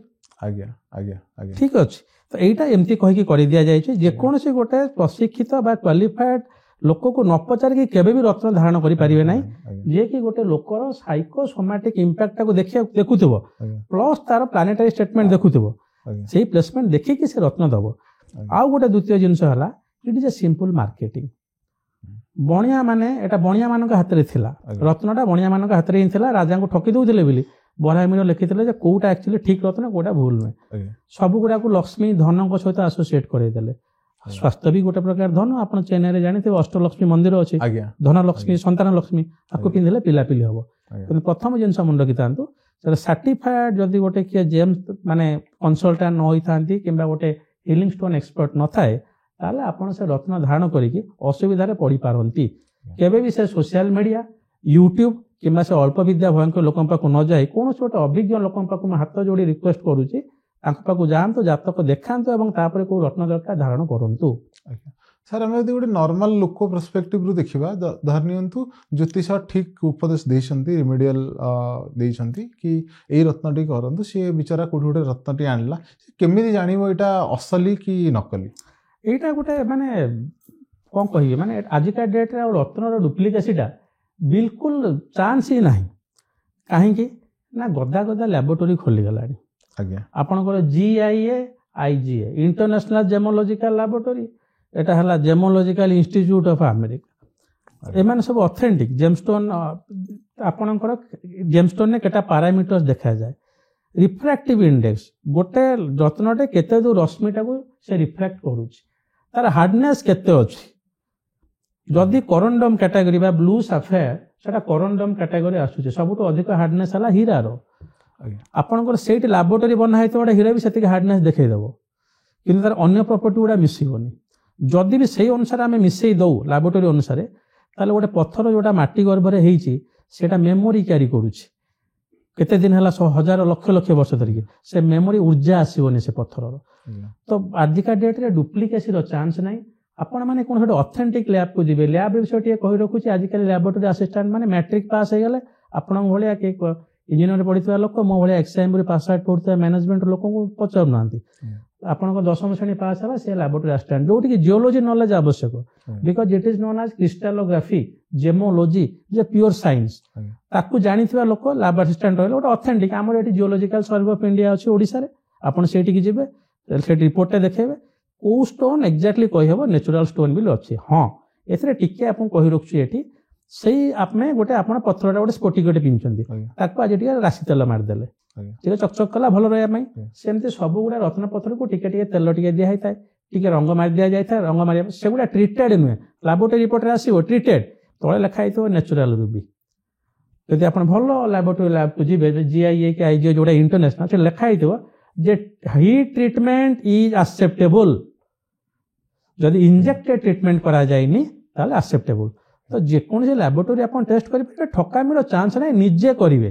ଆମାଜନରୁ ମଗେଇଦେଲେ, ଅନଲାଇନ ମଗେଇଦେଲେ, ତା ସାଙ୍ଗରେ ଗୋଟେ ସାର୍ଟିଫିକେଟ ଭଳିଆ ପଳେଇ ଆସିଲା ଗୋଟେ କାର୍ଡଟେ, ସେଇଟା ହେଇଗଲା ଆପଣଙ୍କ ରତ୍ନ ସାର୍ଟିଫିକେଟ ନାହିଁ। ଲାବୋରେଟୋରୀ ଟେଷ୍ଟ କଲେ କେବେ ବି ତାର ଡୁପ୍ଲିକେସନ 100% ଧରା ପଡିବ। ଆଜିକା ଡେଟ୍ରେ ଡୁପ୍ଲିକେସି ମ୍ୟାଟର ନୁହେଁ, ଆଭେଲେବିଲିଟି ମ୍ୟାଟର କରେ। ଆପଣ କହିବେ ଯେ ନାଇଁ ମୁଁ ଗୋଟେ ମତେ ପେରୁରୁ ଆଣିକି ଦିଅନ୍ତୁ, ଗୋଟେ ଇରାନିଆନ ଫିରୋଜା ଦିଅନ୍ତୁ, ଆଭେଲେବିଲିଟି ଉପରେ ଆପଣ ଫୋକସ କରନ୍ତୁ, ଡୁପ୍ଲିକେସନ ଆଉ ଚାନ୍ସ ନାହିଁ, ଲାବୋରେଟୋରୀ ଧରା ପଡିଯିବ। ସାର୍ ତେବେ ମୋ ପରବର୍ତ୍ତୀ ପ୍ରଶ୍ନ ରହିବ, ଆମେ ଯେତେବେଳେ ଗୋଟେ ଜେମଷ୍ଟୋନଟିଏ ବ୍ୟବହାର କରୁ ସେଟା ଗୋଟେ ପର୍ଟିକୁଲାର ଜିନିଷ ବି ବ୍ୟବହାର କରିବା ଉଚିତ କି ଲାଇଫ ଟାଇମ ଜୀବନ ସାରା ସେଇଟା ପିନ୍ଧି ରହିଥିବା ଉଚିତ? ଏଇଟା ଗୋଟେ ଭଲ ପ୍ରଶ୍ନ। ମୋ ପାଖକୁ ଲୋକ ଆସନ୍ତି, ସାର୍ ଜ୍ୟୋତିଷ ଦେଇଥିଲେ, ଦିଟା ପଥର ପିନ୍ଧିଥିଲେ, ଆଗରୁ ଆରମ୍ଭରୁ ଟିକେ ଟିକେ ଭଲ ଲାଗିଲା, ତାପରେ କାହିଁ ଏତେ ଭଲ ଲାଗିଲାନି। ତାର ଦିଟା କାରଣ ରହିଛି। ଗୋଟେ ହେଲା ଯଦି ଆପଣ ଉପରତ୍ନ ପିନ୍ଧୁଛନ୍ତି ବା ଯୋଉଟାକି କ୍ରିଷ୍ଟାଲ ଆଜିକା ଡେଟ୍ରେ କୁହାଯାଉଛି, ସେଗୁଡାକର ଫିଜିକାଲ ପ୍ରପର୍ଟି ଟିକେ କମ ରୁହେ ବା ହାର୍ଡନେସ୍ କମ, ସେମାନଙ୍କର ରିଫ୍ରାକ୍ଟିଭ ଇଣ୍ଡେକ୍ସ କମ, ସେଗୁଡାକୁ ଆପଣ ଚେଞ୍ଜ କରିଦେବେ। ଗୋଟେ ମିନିମମ୍ ଆଭରେଜ ନେଇକି ଚାଲନ୍ତୁ 3 ରୁ 5 ବର୍ଷ। ଯଦି ଆପଣ ଉପରତ୍ନ ପିନ୍ଧୁଛନ୍ତି କିମ୍ବା ଟିକେ ଲୋ ଅର୍ଡର ଷ୍ଟୋନ ପିନ୍ଧୁଛନ୍ତି, ଯେମିତି ସେ ଆପଣ 500 ଟଙ୍କାରେ ଗାରେଟ ଦେଇ ଯଦି ପାନା କିଣିଛନ୍ତି, ତାର ଫିଜିକାଲ ପ୍ରପର୍ଟିଜ ଆପଣଙ୍କୁ ଆସିବନି। It is like physics, astrophysics and metaphysics. ପଥରଟାକୁ ଫିଜିକ୍ସ, ଗ୍ରହ ହେଲା ଆଷ୍ଟ୍ରୋଫିଜିକ୍ସ, ଆମେ ଆଷ୍ଟ୍ରୋଲୋଜି ତା ଭିତରେ ମେଟାଫିଜିକ୍ସ ଆଉ ରିଲେଟ୍ କରୁଛୁ, ଏଇଟା ତା ସାଙ୍ଗରେ ମିଶିକି। ଠିକ ଅଛି, ତ ଆମେ ଯଦି ଫିଜିକ୍ସ ପାଖକୁ ଯିବା, ସେ କହିବ ପଥରର ଏତେ ଭଲ କ୍ୱାଲିଟି ନାହିଁ। ସେଇଭଳିଆ ପଥରକୁ ଆମେ 4-5 ବର୍ଷ ଭିତରେ ଚେଞ୍ଜ କରିଦେବା କଥା, ରିପ୍ଲେସ୍ କରିଦେବା କଥା। ଯଦି ଗୋଟେ ଆପଣ ହାଇ କ୍ୱାଲିଟି ପଥର ନେଇଛନ୍ତି, ଗୋଟେ କ୍ୟାରେଟ 5,000 10,000 ଦେଇକି, you can wear it as long as you are alive, provided you maintain that stone. ଆମର ଯେମିତି ଶନିଙ୍କ ପଥରଟାକୁ ଆମେ କୋଉ ପାଉଁଶ ବା ଧୂପ ଯୋଉ ଆସ ଅଛି ତାକୁ ଟିକେ ମାଜି ଦିଅନ୍ତୁ, ଧୋଇ ଦିଅନ୍ତୁ, ଆପଣ ଖାଲି ପିନ୍ଧିଦେଲେ ହେଲାନି, ଡ୍ରେସଟା ସବୁବେଳେ ପିନ୍ଧୁଛନ୍ତି କି? ତ ମେଣ୍ଟେନାନ୍ସ ବି ଦରକାର। ଆଉ ଗୋଟେ ଷ୍ଟୋନର ତାର ଫିଜିକାଲ ପ୍ରପର୍ଟିଜଟା ହେଲା ଡିସାଇଡ୍ ଆଣ୍ଡ ଫ୍ୟାକ୍ଟର, କି ସେଟା ଆପଣ କେତେ ଦିନ ପିନ୍ଧି ପାରିବେ। ଯେମିତି ରୁଦ୍ରାକ୍ଷ ଯେପର୍ଯ୍ୟନ୍ତ ବଞ୍ଚିଛନ୍ତି ପିନ୍ଧିବେ, ସେମିତି ରତ୍ନ ଯଦି ଭଲ କ୍ୱାଲିଟି ଅଛି ପିନ୍ଧିବେ। ଆଉ ମଝିରେ ମଝିରେ ଯଦି ଗୋଟେ ଭଲ ରତ୍ନ ଆପଣ ପିନ୍ଧୁଛନ୍ତି, ଇଟ୍ ଇଜ ଆଡଭାଇଜେବଲ କି ଆପଣ ତାକୁ ପ୍ରତ୍ୟେକ 5 ବର୍ଷ କି 10 ବର୍ଷ ଥରେ ଲ୍ୟାବୋରେଟୋରୀ ଟେଷ୍ଟ କରିଦେବେ। ହେଇପାରେ କି ମାଇନର କ୍ରାକ୍ ଗୋଟେ ହେଇଯାଇଥିବ, ଏତେ ଦିନ ଡ୍ରାଇଭିଂ କଲେଣି, ଜିମ୍ ଫିମ୍ ଯାଉଛନ୍ତି, ଏତିକି କଲେ ଯଦି ଭଲ ରତ୍ନ ଅଛି ଲାଇଫ ଟାଇମ ପିନ୍ଧି ପାରିବେ। ଉପରତ୍ନ କିମ୍ବା ଲୋ କ୍ୱାଲିଟି ରତ୍ନ ଅଛି 5 ବର୍ଷ ଥରେ ଚେଞ୍ଜ କରିଦେବା ବିଧେୟ। ସାର୍ ଯଦି ଆମେ ଚେଞ୍ଜ କରୁଛେ, ପୁରୁଣା ରତ୍ନଟିକୁ ବିସର୍ଜନ କରିବାର ଉପାୟ କ'ଣ, ସଠିକ ଉପାୟ କ'ଣ? ଦିଟା ଜିନିଷ। ପୁରୁଣା ରତ୍ନ ଖାଲି ଯେ ବିସର୍ଜନ କରିଦେଲେ ହବନି, ଆପଣ ପୁରୁଣା ରତ୍ନ କହିବେ ମୋ ରତ୍ନ ଆଉ କେହି ପିନ୍ଧି ପାରିବେ ନାହିଁ, ପିନ୍ଧି ପାରିବେ। ସେଇ ରତ୍ନ ଯଦି ଆପଣ ନେଲେ, ଗୋଟେ ଲୋକ ଯଦି 3 ମାସ ସେ ରତ୍ନ ଠାରୁ ଦୂରେଇକି ରୁହେ, ତାର ଉର୍ଜା ସେ ରତ୍ନ ସହିତ ଅଲଗା ହେଇଯିବ। ତେଣୁ ଆମେ କହୁଛୁ ଆପଣ ପିନ୍ଧିଥିବା ଜିନିଷ ଯେତେବେଳେ ମଣିଷ ଦେହ ଛାଡ଼ିଦିଏ, ତାକୁ ଆମେ କହୁ ପାଣିରେ ପକେଇ ଦିଅନ୍ତୁ। ଯଦି ଆପଣ ପାଣିରେ ନ ପକାନ୍ତି 3 ମାସ ପର୍ଯ୍ୟନ୍ତ ତା ଆତ୍ମା ଟିକେ ଏପଟ ସେପଟ ହବ, ଛାଡ଼ନ୍ତୁ ଆମେ ଅକଲ୍ଟକୁ ଯିବାନି। ତ ଆମେ ଯଦି ଦେଖିବା ସେଇ ଯୋଉଟେ ପଥରଟା, ଯେ ଆପଣଙ୍କ ପଥରଟା ଆପଣଙ୍କ ପୁଅ ପିନ୍ଧିବ, ତାକୁ ଆଉ ଥରେ ନେବେ, ଗ୍ରାଇଣ୍ଡିଂ ପଲିସିଂ କରିକି ଆପଣ ପିନ୍ଧି ଦେଇପାରିବେ। ଯଦି ଆମେ ବିସର୍ଜନକୁ ଆସିବେ, ଆପଣ ବିସର୍ଜନ କରିବାକୁ ଚାହୁଁଛନ୍ତି, ଆପଣ ତାକୁ ପଞ୍ଚଭୂତ ବିସର୍ଜନ, ପାଣି, ବାୟୁ, ତାପରେ ନିଆଁ, ଏଇଥିରେ ଆପଣ ମାଟିରେ ଖୋଳିକି ପୋତିଦେବେ, ତାକୁ ନେଇକି ପାଣିରେ ଭସେଇ ଦେବେ, ରନିଂ ୱାଟରରେ, ନିଆଁରେ ଗୋଟେ ହୋମ ଯଜ୍ଞ ହଉ ତାକୁ ପୋଡ଼ିଦେବେ।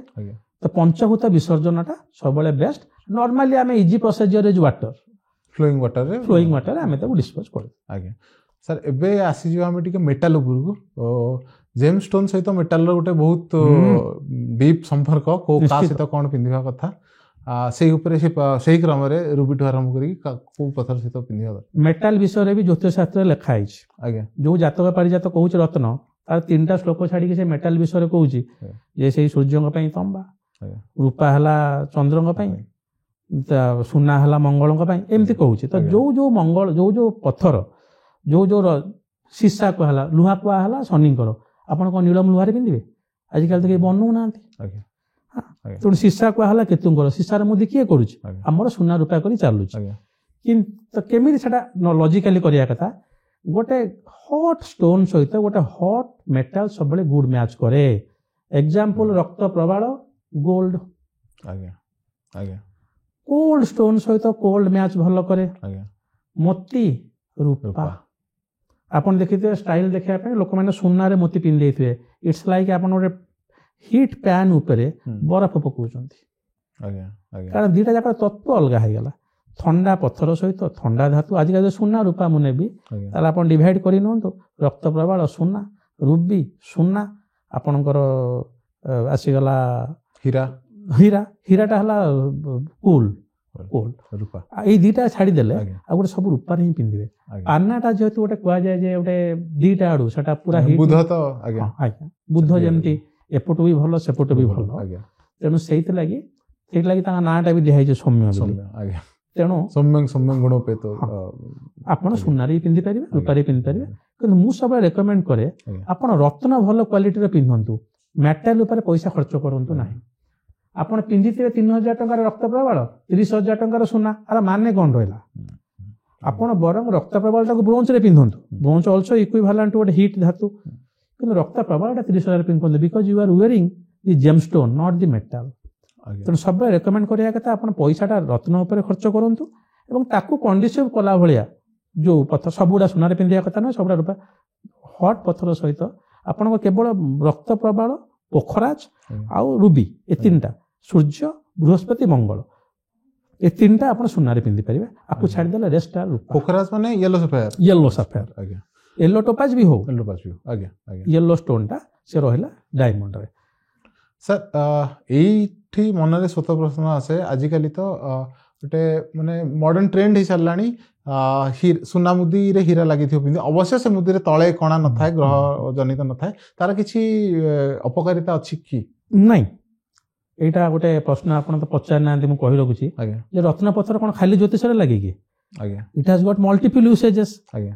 ଆଗରୁ ରତ୍ନପଥର ଲାଗୁଥିଲା କେବଳ ଆଜ୍ ଏ ଅର୍ଣ୍ଣାମେଣ୍ଟ ଆଜ୍ଞା। ତାର ଆସ୍ଥେଟିକ୍ ପର୍ପୋଜ ୟୁଜ୍ କରାହେଉଥିଲା ରାଜା ମହାରାଜା ମାନେ ପିନ୍ଧୁନଥିଲେ ଯେ ସେଟା ଇଏ ହେବା ପାଇଁ ସେମାନେ ଗୋଟେ ଇଟ୍ ଇଜ୍ ଏ ପ୍ରିସିୟସ୍ ଷ୍ଟୋନ୍ এটা ଗୋଟେ ସୁନାଠୁ ମୋର୍ ପ୍ରିସିୟସ୍ ତେଣୁ ସେଟା ଆମେ ଧାରଣ କରିବା ତେଣୁ ସେଟା ଅଳଙ୍କାର ହିସାବରେ ଯୋଉଟା ମେନ୍ ପର୍ପୋଜ ଥିଲା ରତ୍ନର ଆଷ୍ଟ୍ରୋଲୋଜିକାଲ ପର୍ପୋଜ ତ ବହୁତ ପରେ ଆସିଛି ତେଣୁ ସେଟା ଚାଲୁଛି ତେଣୁ କିଛି ତାର ଅପକାରିତା ନାହିଁ କାରଣ ତାର ଯୋଉ କ୍ୟାରେଟ୍ ସେଟା ଆମେ ଠିକ୍ ଦେଖୁନୁ କିନ୍ତୁ ଯଦି ସେଇ ହୀରାଟା ଆପଣ 5 କ୍ୟାରେଟ୍ କ୍ରସ୍ କରୁଛି ତାହେଲେ ଆପଣ ଡେଫିନେଟ୍ ଗୋଟେ ଜ୍ୟୋତିଷଙ୍କୁ ଦେଖେଇବା କଥା ଏଠି ବି ଗୋଟେ ଜିନିଷ କହି ରଖୁଛି ଯେ ଗୋଟେ ଲୋକର 50 କେଜି 5 କ୍ୟାରେଟ୍ଟା ପିନ୍ଧିବ 60 କେଜି 6 କ୍ୟାରେଟ୍ ପିନ୍ଧିବ ଏମିତି କୌଣସି ଜାଗାରେ ଜ୍ୟୋତିଷ ଶାସ୍ତ୍ରରେ ଲେଖାଯାଏ ନାହିଁ ଏଟା ଗୋଟେ ଆମେ ବାହାର କରୁଛୁ ଆପଣଙ୍କର 10 କ୍ୟାରେଟ୍ ପିନ୍ଧୁନାହାନ୍ତି ଆପଣଙ୍କ ପାଖରେ ପଇସା ଅଛି it is better the bigger is better the clear is better the bigger is better ବାସ୍ ତେଣୁ ଯଦି ଆମେ ଟିକେ କ୍ଲାରିଟି ଷ୍ଟୋନ୍ ଦେଖିବା ତାହେଲେ ଜ୍ୟୋତିଷଙ୍କୁ ଦେଖେଇବା କଥା ନହେଲେ ଆପଣ ଅର୍ଣ୍ଣାମେଣ୍ଟାଲ ପର୍ପୋଜରେ ଆରାମସେ ପିନ୍ଧିପାରିବେ ସାର୍ ରତ୍ନ ଉପରେ ମୋର ଆହୁରି ଗୋଟିଏ ଡାଉଟ୍ ଅଛି ଯଦି ଜଣଙ୍କର ଜଣେ ଗୋଟେ ରତ୍ନଟେ ପିନ୍ଧିଛି ଧରି ନିଅନ୍ତୁ ମୁଁ ଗୋଟେ ରତ୍ନଟେ ପିନ୍ଧିଛି କାଲି ମୋର ଏଇ ଆଙ୍ଗୁଠିରେ ଆଉ କିଛି ପିନ୍ଧିବାକୁ ମନ ହେଲା ମୁଁ ଏଇ ମୁଦିଟିକୁ ଗଳାରେ ଏଇ ରତ୍ନଟିକୁ ଗଳାରେ ଧାରଣ କରିପାରିବି କି କିମ୍ବା ଅନ୍ୟ କୌଣସି ଜାଗାରେ ପିନ୍ଧିପାରିବି ବହୁତ ଭଲ ପ୍ରଶ୍ନ ଆମର ଏଠି ମୁଦ୍ରିକା ଚାଲେ ଆମେ ମୁଦ୍ରା ହିଁ ପିନ୍ଧୁଛୁ ଆପଣ ଯଦି ଦେଖିବେ ଏଇ ଯୋଉ ଇରାନ କିମ୍ବା ମିଡିଲ ଇଷ୍ଟ ଏରିଆରେ ବ୍ରେସଲେଟ୍ କନସେପ୍ଟଟା ତାଙ୍କଠୁ ଆସିଛି ବା ବଳା ଆମ ରାଜାମାନେ ସେଗୁଡ଼ା ପିନ୍ଧୁଥିଲେ କଡ଼ା ହିସାବରେ ଶିଖିଛି ରତ୍ନ ଗୁଡାକର ପିନ୍ଧିବାକୁ ଯେତେ ଇମ୍ଫାସିସ୍ ସେଟା ମୁଦ୍ରିକାରେ ହିଁ ସବୁବେଳେ ଦିଆଯାଇଛି ଏଇଟା ଆପଣ ଏଇଠି ପିନ୍ଧିବେ ଶୁକ୍ରଙ୍କର କାହିଁକି ଶୁକ୍ର ପର୍ବତ ଏଇଟା ତ ଶନି ପର୍ବତ ସରି ବୁଧ ମାନେ ଥମ୍ ତଳେ ଆପଣଙ୍କର ନବରତ୍ନ ପାଇଁ ତ 5ଟା ଆଙ୍ଗୁଳି ଆଉ ପର୍ବତ କହିଲେ କୁଆଡେ ଯିବ ଆପଣ ମ୍ୟାଚ୍ କରିବନି ପଞ୍ଚ ତତ୍ତ୍ୱ କିଏ କହିଲା ଏଇଟା ହେଲା ଫାୟାର ଏଇଟା ହେଲା ଆପଣଙ୍କର ୱାଟର ଏଇଟା ହେଲା ଆର୍ଥ ଏଇଟା ହେଲା ଏୟାର ଏଟା ଆର୍ଥ ଏଇଭଳିଆ ଏଟା ଆର୍ଥ ବୋଲି କୁହାଯାଇଛି କିଛି ଲୋକ ତତ୍ତ୍ୱ ଦେଖେଇକି ବି ମୁଦ୍ରିକା ପିନ୍ଧିବାକୁ କୁହନ୍ତି ଯେ ପାନା ହେଲା ଆପଣଙ୍କର ଏଇ ଆଙ୍ଗୁଳିରେ ନ ପିନ୍ଧିକି ଆପଣ ଏଥିରେ ପିନ୍ଧନ୍ତୁ କାରଣ ହେଲା ଆର୍ଥ ଏଲିମେଣ୍ଟ ହେଲା ଏଇ ଆଙ୍ଗୁଳି ତ ସେ ତତ୍ତ୍ୱକୁ ଛାଡ଼ନ୍ତୁ କିମ୍ବା ପାମିଷ୍ଟ୍ରିରେ ପର୍ବତ ଛାଡ଼ନ୍ତୁ ଆପଣଙ୍କ ଦେହରେ ଯଦି ରତ୍ନ କୌଣସି ମତେ କଣ୍ଟାକ୍ଟରେ ରହିଛି ସେ ଫଳ ଦବ ଆପଣ ପକେଟରେ ରଖିକି ବୁଲନ୍ତୁ ଆପଣ ତାକୁ ନିଜର ଶୋଇଲା ବେଳେ ବେଡ୍ ତଳେ ରଖନ୍ତୁ ଯେକୌଣସି କଣ୍ଡିସନରେ ରତ୍ନ ତାର ଫଳ ଦବ ଆପଣ ଯୋଉ ପ୍ରଶ୍ନଟି ପଚାରିଲେ ଯେଟା ମୁଁ ଲକେଟ୍ କରିକି ପିନ୍ଧିବି ଆପଣ ସେଇଥିରେ ଡବଲ ମୁଦି କରି ପିନ୍ଧୁନାହାନ୍ତି ଦିଟା ଯାକ ଏକାଥରେ ଲକେଟ୍ ପିନ୍ଧୁନାହାନ୍ତି କିଛି ଅସୁବିଧା ନାହିଁ गोटे आंगुल आप दुटा रत्न पाखापाखि पिंधि पारे किसी असुविधा नहीं लकेट करूँ ब्रेसलेट करूँ आमुलेट करूँ जेकोसी मध्यम रत्न आप सहित टच होकर रही तार सुफल मिलवा ग्यारेंटेड सर अनेक जगह देखा जाए रत्नर कॉम्बिनेशन प्रिस्क्राइब्ड हुए या से पिंधु आपण मतरे मैक्सिमम केते रत्न पिंधिया कथा कारण लोक तो 10 आंगुठी 10टा रत्न पिंधि पारिबेनी सेही ऊपर किछि कहबे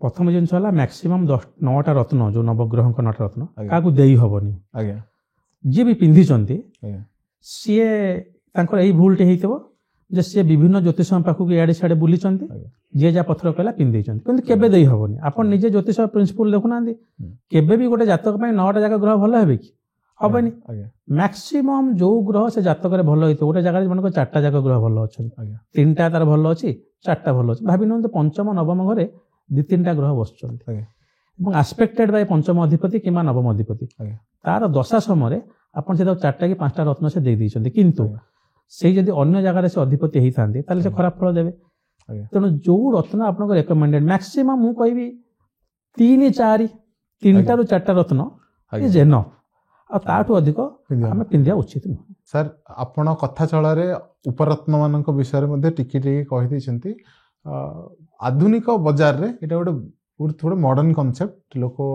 तार अफोर्डेबिलिटी हो किंबा स्टाइल आइकन हो भल देखा जाए ब्रेसलेट हिसाब रे पिंधिबा बहुल परिमाण आरंभ कर गोटे इंडस्ट्री टाइप रो ठिया सारे इंडिया रे क्रिस्टल को आपण केमी देखंती जमती मु रत्नर इतिहासटा कहली से भाया क्रिस्टाल विषय भी टे बुझे दूसरी आमर ये क्रिस्टाल टाक आम शास्त्र लिखा जाए कौटी एटी कौन प्रकार पुराण को इनक्लूड करूनी केवल ज्योतिष शास्त्र कथा कहूँ ज्योतिषर जो बही अच्छे जोटा यूजीसी यूनिवर्सिटी पढ़ा हो पुराण विषय में कहूनी मोस्टली क्रिस्टालटा है आमर पाश्चात्य कि प्राच्य आपड़ जो रोच पूर्व जो कंट्रीज गुड़ा रहा से म्यांमार हो काम्बोडिया हो एपटे आपणकर आफ्रिका हो पेरू हो ये जगह आसी मायान सभ्यता आप शुणी आजटेक सभ्यता शुणी मिस्र सभ्यता शुणी एवं जड़े प्रोफेसर मोर देखा से काइरो जाते इजिप्टर काइरो सेठी ममिफिकेशन उपर से स्टडी करिया जाउतले because he was a professor in archaeology से देखले आज पर्यंत भी से मम्मी पाखे रत्न रखा है तो मिस्र सभ्यतार भी फारो आमर जमी राजा हेल्ले फारो से भी से क्रिस्टाल धारण करते कारण रैम्पार्टली मिलूला आमर ये क्रिस्टाल एत मिले ना आजिका डेट्रे जो एक्सकावेशन बढ़ुची तो टिके मिलूँ तो यहाँ वेस्टर्न बेसिकली आसी भारत को जोटा आगुरी कही रखते मोगल एवं यूरोपियन जो इंग्लिश इनवेडर कले पोर्तुगाल इनवेडर कले से माध्यम क्रिस्टाल आसी बर्तमान आम आसा क्रिस्टाल मार्केट रे तार जो यूटिलाइज हो crystal is a healing stone दर्शक मान कही रखुची क्रिस्टाल गोटे हिलिंग स्टोन एटा को एस्ट्रोलॉजी सहित आग एसोसिएट करंतुनी आपण देखंतु जे गोटे क्रिस्टाल रो कौन तार हिलिंग प्रॉपर्टीज रहिला जो कि लेखी लोक अधिक यूज करुचंती गोटे अच्छी institute of practitioner of holistic medicine IPHM आप गूगल ले मारिबे आग बाहर तो सेठी आईपीएचएम रो मु क्रिस्टाल उपर कोर्स करूथली मत पढ़ा होतला किछि ज्योतिष नथला आज्ञा खाली क्रिस्टाल पानी रे बर्ते कि कार्निलियन पानी पियंतु आपण एक्टिव हे जिवे हेमोग्लोबिन बढ़ी जिवो कार्निलियन टा खट तले मुंड तले रखि सोंतु जदि आपण गर्भधारण होनी हे जिवो से भलिया गोल्डन पायरेट पिंधंतु ता विशेष अधिक चर्चा करबा कम खाली जुंपक रे कहि रखुची जे आपनकर जदि गैस्ट्रो प्रॉब्लम अछि कमी जिवो एठी कोनस प्रकार एस्ट्रो बेनिफिट दिया जाउ नथला जे आपण से क्रिस्टाल टा को पिंदिले आपनकर धन हे जिवो आपनकर सेटा गोटे साइमल्टेनियस हे पारे जदि गोटे एवेंचुरिन ग्रीन एवेंचुरिन आपनकर आईक्यू बढ़ाइबार हेल्प करे नर्वस सिस्टम टा बैलेंस करे ऑटोमेटिकली अपन डिसीजन टा टिके बेटर हो स्टूडेंट हेतला भलो पाठ पढिबो तो सेटा गोटे साइड इफेक्ट लाइक जोग कला बेले हेल्थ बेनिफिट टा गोटे साइड इम्पैक्ट मेन इम्पैक्ट हला कनेक्ट विथ द डिविनिटी तो सही भलिया क्रिस्टाल रो मेन पर्पस टा को इटी डाइवर्ट कर दिया जाय कि खाली गोटे बिजनेस पर्पस पई लोक मान को वाइड सेल करिया पई देया जाउ जे जोत पई आज का डेट में देखु गोटे क्रिस्टाल हेवीली सेल होउची गोटे गोटे क्रिस्टाल बिल्कुल सेल होउनी एवं दुखर विषय क्रिस्टाल बाइबल भी गोटे बही अच्छी जूडी हॉल लिखिं जो बहीटा कि 10 लाख रु अधिक कपि सेल होड़ी मुझे देखुनी क्या पाखे 100 हजार हजार क्रिस्टाल अच्छे आज्ञा से pirate skin snake skin pirate अच्छी पायरेट फिदर अच्छी पायरेट फ्लावर अच्छी कि वेरी वेरी रेयर आम पाखे जो 20-25 क्रिस्टाल चलुँ इंडिया रे से इम्पोर्टेड हो कि आम अवेलेबल हो रोज क्वार जला जमी इंडिया रे मिल जाए आमे ताकू नहीं कि खाली एपट सेपट करी करूछु हां मु तापर डिनाय करूनी पण प्राइम पर्पस मन रखि तांतो psychosomatic it is a healing stone not a astro profit generating stone आज्ञा आज्ञा सर क्रिस्टल रो आउ गोटे मध्ये जिंस मु लक्ष्य करे मार्केट रे बे ब्रेसलेट गुडा 400-500 टका रे मिलुची 3000 3500 4000 टका रे मध्ये मिलुची एटा कोन क्वालिटी की नहीं कि ना मार्केटिंग स्ट्रेटजी ना कोन कहबे सब गुडा मिसी की आज्ञा अपन जो देखिबे गोटे क्रिस्टाल रे अपन को इंपोर्ट हला अपन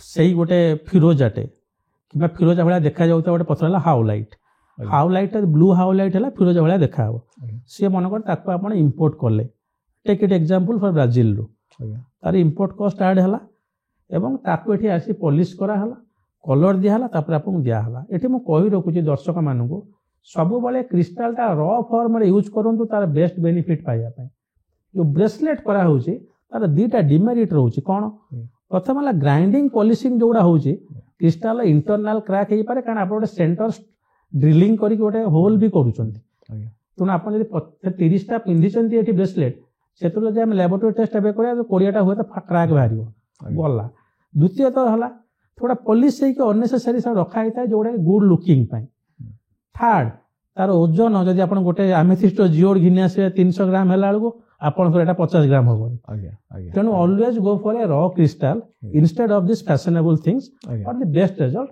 आ जूडी हॉल भी तांगा बहिरे कहिछन म कहि रखि क्रिस्टल रे आम रिसर्च सुनो आमको डेफिनेटली यूरोपियन और अमेरिकन मानकर रिसर्च टाको फॉलो करिया को पड़िबो से कहिछन जे क्रिस्टल किंदिया कथा कोडी कहि नांती आपण क्रिस्टल टाको ए क्रिस्टल टाको मुंडा पाखे रखंतु एटा फटल देके सुनंतु ए क्रिस्टल कैरी करंतु क्रिस्टल आज ornamental may be differently use किंतु क्रिस्टल जो आम हेल्थ बेनिफिट पाइया हिलिंग बेनिफिट एटा हमर गोटे चक्र सहित एसोसिएटेड अछि तो सेटा से जगह रखि दिया जाय अपन देखिथिबे रेकी ट्रीटमेंट सेठी थोई दिया जाय तेणु क्रिस्टल दा प्रथम वाला ब्रेसलेट ता आपण ते पिंधिया कथा न और तार जो रेट ता एत टाइम वेरी करे import cost involve processing and treatment cost involve बाकी जो दुकान में आपण किनुचंती तार निजर गुडविल किंतु आ छडा आ किछि न सेही सेम आपण राजस्थान में जदि गोटे रास्ता रु किनि देइथिबा गोटे एवेंचुरिन डे एठु आपण गोटे बड़ जेमस्टोन किंतु एवेंचुरिन सहित कंप्लीट फिजिकल प्रॉपर्टी समान थाई पारे काम भी समान दबो सर तबे मोर परवर्ती प्रश्न इन डिटेल जदि क्रिस्टल विषय रे कथा हवा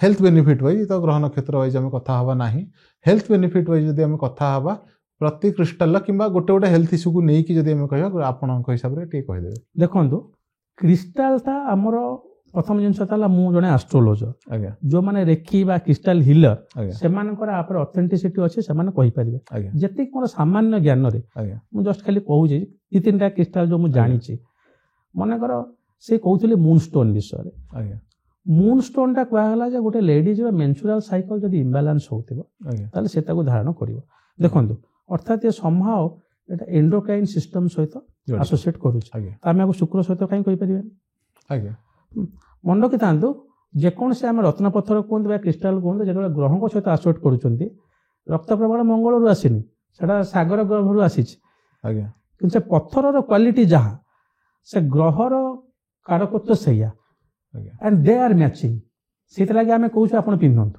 तेणु आप सब कौन क्रिस्टाल कारकत्व भी ग्रह सहित मिसुची आपड़ से पिंधि पारे कि एस्ट्रो बेनिफिट इनश्योर नुहे कि से जगह पूर्णिमा तिथि आपको ओह्लई देवाई कहुई ऑरेंज एवेंचुरिन गोटे कहूँ आप देखुए ग्रीन एवेंचुरिन गोटे भल कॉस्टली स्टोन ऑरेंज एवेंचुरिन आपंकर गोटे बॉडी रे एनर्जी क्रिएट करने सहित जमी रक्त प्रवाह काम से भाया ऑरेंज एवेंचुरिन काम करे clear quartz is a magnifier आप जो स्फटिक पिंधुंट आपटा पिंधि दीटा पायरियाट भितर आप देखिए गोटे क्लियर क्वार्ट्ज दिखाई इट इज ए मैग्निफायर तार इंपैक्ट को बढ़ई दिए और से जगह एमती क्रिस्टाल पर कही फोर्स ऑफ क्रिस्टाल अच्छी साइट रे नियंतु येलो स्टोन गुड़ा आपनकर लिवर प्रॉब्लम पे हेल्प करे टाइगर साय आपनकर ओराटा को प्रोटेक्ट करिया सहित आई पावर बढ़ाए खाली टाइगर साय न जति का आय अछि हॉक्स साय बिल गोटे पत्थर अछि आ गोटे कैट साय जेमति कहउछन हॉक्स साय सेटा क्रिस्टाल राज आपन देखिबे से क्रिस्टाल ले चिल्लो आखि भलिया गोटे गारटे पड़िथिबो मते जणे विज्ञ दोकानी जे बिकुचन सेटा कहला आज्ञाटा जानिछन जेटा राहु केतु शनि के पई मु पिंधि चलछि त किछ असुविधा नै आपनकर आई पावरटा सेटा बढ़ाइबो से भलिया मालाचाइट जदि आप नौछन आपन न्यूरॉन डेवलपमेंट हबो ଆଜ୍ଞା ଆପଣ ଯଦି ସେଠି ସନଷ୍ଟୋନ୍ ପିନ୍ଧୁଛନ୍ତି ତାହେଲେ ଆପଣଙ୍କର ଗୋଟେ ଡିକନେକ୍ସନ ଜାଗାରେ ଯେମିତି ଆଜିକା ଡେଟ୍ରେ ଯୋଉ ଆମର ସୋ କଲ୍ ବ୍ରେକଅପ୍ ହେଇଯାଉଛି ଆଜ୍ଞା ଇମୋସନାଲ ଇମ୍ବାଲାନ୍ସ ହେଇଯାଉଛି ଆଜ୍ଞା।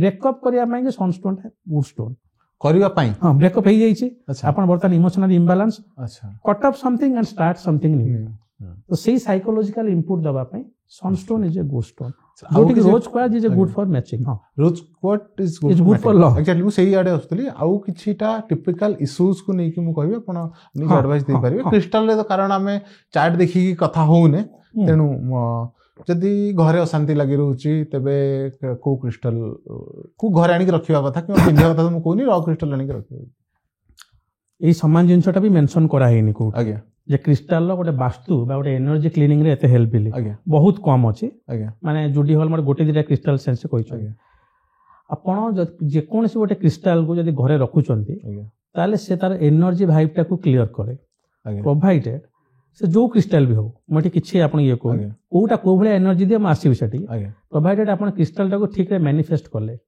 କ୍ରିଷ୍ଟାଲଟାକୁ ଆଣିଲେ ତାକୁ ଆଗ ଧୋଇଲେ ରନିଂ ୱାଟରରେ ଖାଲି ଧୋଇ ଦିଅନ୍ତୁ ଆଜ୍ଞା ସେଇ ପଞ୍ଚତତ୍ତ୍ୱ ଆଜ୍ଞା ଆଜ୍ଞା ପାଣିରେ ଧୋଇଲେ ଧୂଆଁ ଦେବେ ଆକାଶ ତତ୍ତ୍ୱ ଆଜ୍ଞା ସିଙ୍ଗିଂ ବାଉଲ ଆସୁଛି ଆଜ୍ଞା ଆଜ୍ଞା ତାକୁ ବଜେଇକି ସେଥିରେ ଆପଣ ପୁସ୍ କରିବେ ତା ଭିତରେ ଗୋଟେ କନସେପ୍ଟ ଅଛି ଆପଣ ମାନେ ଜାଣି ରଖିଛନ୍ତି ଆନିମେଟିଜିମ୍ ଆଜ୍ଞା ଆନିମେଟିଜିମ୍ ମାନେ ହେଲା ମାନିଲେ ପଥର ମାନିଲେ ଠାକୁର ନ ମାନିଲେ ପଥର ଆଜ୍ଞା ଏଇ କ୍ରିଷ୍ଟାଲଟା ଆପଣ କହିଲେ ଏନର୍ଜାଇଜ କରିଦେଲା ମାନେ ଏଥିରୁ ଟ୍ରେମେଣ୍ଡସ୍ ଏନର୍ଜି ଆସିବ ଆଜ୍ଞା ମାନେ ଏନର୍ଜାଇଜ କଲେ ଆପଣ ଯେମିତି ଏନର୍ଜାଇଜ କଲେ ସେଇଟା ବି ମ୍ୟାଟର କରୁଛି ସେ କ୍ରିଷ୍ଟାଲଟା କେମିତି କାମ କରିବ ଆଜ୍ଞା ଏଥିରେ ନ ଛାଡ଼ି ଦେଇକି ଆପଣ ଶନିଙ୍କର ଯଦି ରଖୁଛନ୍ତି ଆମେଥିଷ୍ଟ ତାହେଲେ ଆପଣଙ୍କର ସବୁବେଳେ ମେଣ୍ଟାଲ କାମ ରହିବ you are able to take the right decision କାରଣ ଆପଣଙ୍କର ଚକ୍ରଟା ଆକ୍ଟିଭ ହେଇକି ରହିବ ଆଜ୍ଞା ବିଜନେସ୍ କ୍ଷେତ୍ରରେ ଆମେ ଦେଉଛୁ ରଖିବା ପାଇଁ ସେ ଗ୍ରୀନ୍ ଆଭେଞ୍ଚୁରିନ୍ କିମ୍ବା ଗ୍ରୀନ୍ ଜେଡ୍ ଯୋଉଟା କୁହାଯାଉଛି ବିଜନେସଟାକୁ ଏମ୍ପାୱାର କରିବ ଆଜ୍ଞା କିନ୍ତୁ ଏସବୁ ଜିନିଷ ଯେତେ ବେନିଫିଟ୍ ନାହିଁ ଯୋଉଟା ଆଗରୁ କହିଥିଲେ ସେଇ ଜାଗାରେ ଯୋଉ ଅରାଟା ଅଛି ଏନଭାରମେଣ୍ଟରେ କିଛି ଏନର୍ଜି ବ୍ଲକେଜ୍ ଅଛି ଆଜ୍ଞା ସେଇଟା ଯେକୌଣସି ଗୋଟେ କ୍ରିଷ୍ଟାଲ ଆପଣ ରଖିଦିଅନ୍ତୁ clear. ଆଖି ବୁଝେଇକି ଗୋଟେ ରୋଜ୍ କ୍ୱାର୍ଟଜ ବି ରଖିଦିଅନ୍ତୁ ନା କ୍ଲିନ୍ କରିଦେବ ସେଥିଲାଗି ଘରେ ଚାରିକଡ଼ରେ କ୍ରିଷ୍ଟାଲ ରଖିଲେ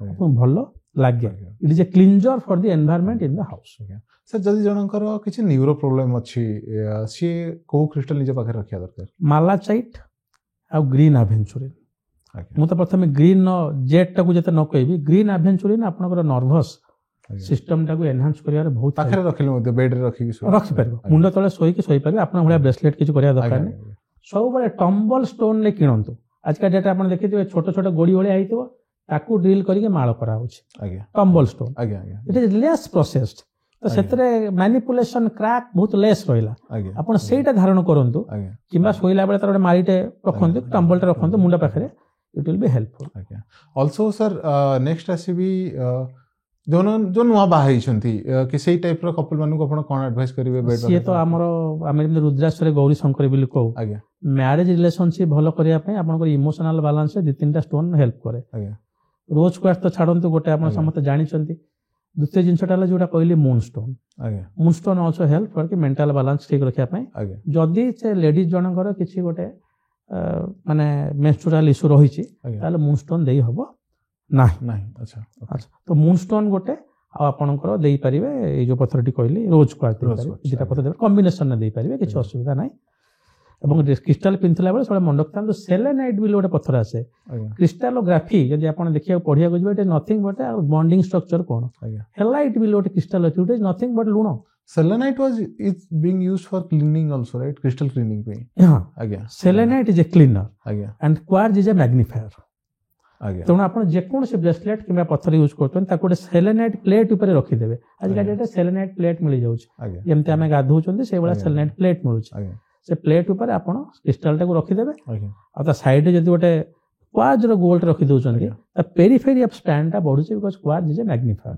ଆଜ୍ଞା ଆଜ୍ଞା ସାର୍ ଯଦି ଜଣଙ୍କର ଯେମିତି ମୋ ସାଙ୍ଗର ତାର ବାହା ହେବାକୁ ଭାରି ଇଚ୍ଛା ହେଲେ ତା ବାହାଘର ଠିକ୍ ହେଇପାରୁନି ତାକୁ କ'ଣ କହିବେ କୋଉ କ୍ରିଷ୍ଟାଲ କ'ଣ ମଜା କଥା ହେଲା ଆପଣଙ୍କର ଭାଗ୍ୟରେ ଯୋଉଟା ଲେଖା ହେଇଛି ଆଜ୍ଞା ସେଟା ଯୋଉ ସମୟରେ ହବା କଥା ସେଇଟା ହବ ଆଜ୍ଞା ତ ଜାତକ ନ ଦେଖେଇକି ଆପଣ କୌଣସି ଜିନିଷ ହବା ପାଇଁ କ୍ରିଷ୍ଟାଲ ପିନ୍ଧି ଦିଅନ୍ତୁ ନାହିଁ ଆଜ୍ଞା ଆପଣଙ୍କ ଭାଗ୍ୟରେ ବର୍ତ୍ତମାନ ବିବାହ ଯୋଗ ଆସିନାହିଁ ଆଜ୍ଞା ଯୋଉଟା ଆମେ ମଙ୍ଗଳ ଗ୍ରହ ଉପରେ ଆଜ୍ଞା ଚର୍ଚ୍ଚା କରିବା ବୋଲି ଆପଣ କହୁଥିଲେ ଆଜ୍ଞା ତ ସେଇ ତାର ସପ୍ତମ ଅଧିପତି କିମ୍ବା ସପ୍ତମ ଭାବରେ ବସିଥିବା ଗ୍ରହ କିମ୍ବା ସପ୍ତମକୁ ଦୃଷ୍ଟି ଦେଉଥିବା ଗ୍ରହ ଆଜ୍ଞା ଆସି ଗ୍ରହ ମାନେ କିଛି କରୁନାହାନ୍ତି ଏଠି ତାର ଯୋଉ କର୍ମ ସେ ଆଣିଛି ଆମେ ଗ୍ରହକୁ ୟୁଜ୍ କରି ଖାଲି ଦଶାଟା କ୍ୟାଲକୁଲେଟ୍ କରି କହିଦେଉଛନ୍ତି ଯେ ଆଜ୍ଞା। ପ୍ରୋବାବଲି ଆଉ 6 ମାସ ପରେ ତାର ହବ ଆଜ୍ଞା ଯେପର୍ଯ୍ୟନ୍ତ ସେ ଟାଇମ୍ ଆରାଇଭ୍ ହେଇନି ଆଜ୍ଞା କେବେ ବି ସେ କୌଣସି କ୍ରିଷ୍ଟାଲ ନ ପିନ୍ଧୁ ଆଜ୍ଞା ଖାଲି ପିନ୍ଧିଦେଲେ ଯେ ହେଇଯିବ ନାହିଁ, ତାର ହେଲ୍ଥ ବେନିଫିଟଟା ପାଇବ କିନ୍ତୁ ଆଷ୍ଟ୍ରୋ ବେନିଫିଟ ପାଇବନି। ତେଣୁ କୌଣସି ଗୋଟେ ଜିନିଷଟା ଆପଣଙ୍କର ଯୋଉଟା ଏକ୍ସଟର୍ନାଲ ହାପେନିଙ୍ଗସ୍ ରହୁଛି, ଆଜ୍ଞା କ୍ରିଷ୍ଟାଲ ପିନ୍ଧିବାଟା ଆପଣଙ୍କର ଇନର ପିସ୍ ଆଣିବ ନୋ ଡାଉଟ୍, କିନ୍ତୁ କାଲି ସକାଳେ ଆପଣଙ୍କର ଗୋଟେ ଚାକିରି ଭଲ ହବ କି ନାହିଁ ଏଟା ଆପଣଙ୍କ ହାତରେ କଣ୍ଟ୍ରୋଲ ଅଛି କି? ଆଜ୍ଞା ଆଜ୍ଞା that is beyond your control. ଆଜ୍ଞା ତ ସେଇଟା ଆମେ ଡେଷ୍ଟିନରୁ ଦେଖିବୁ।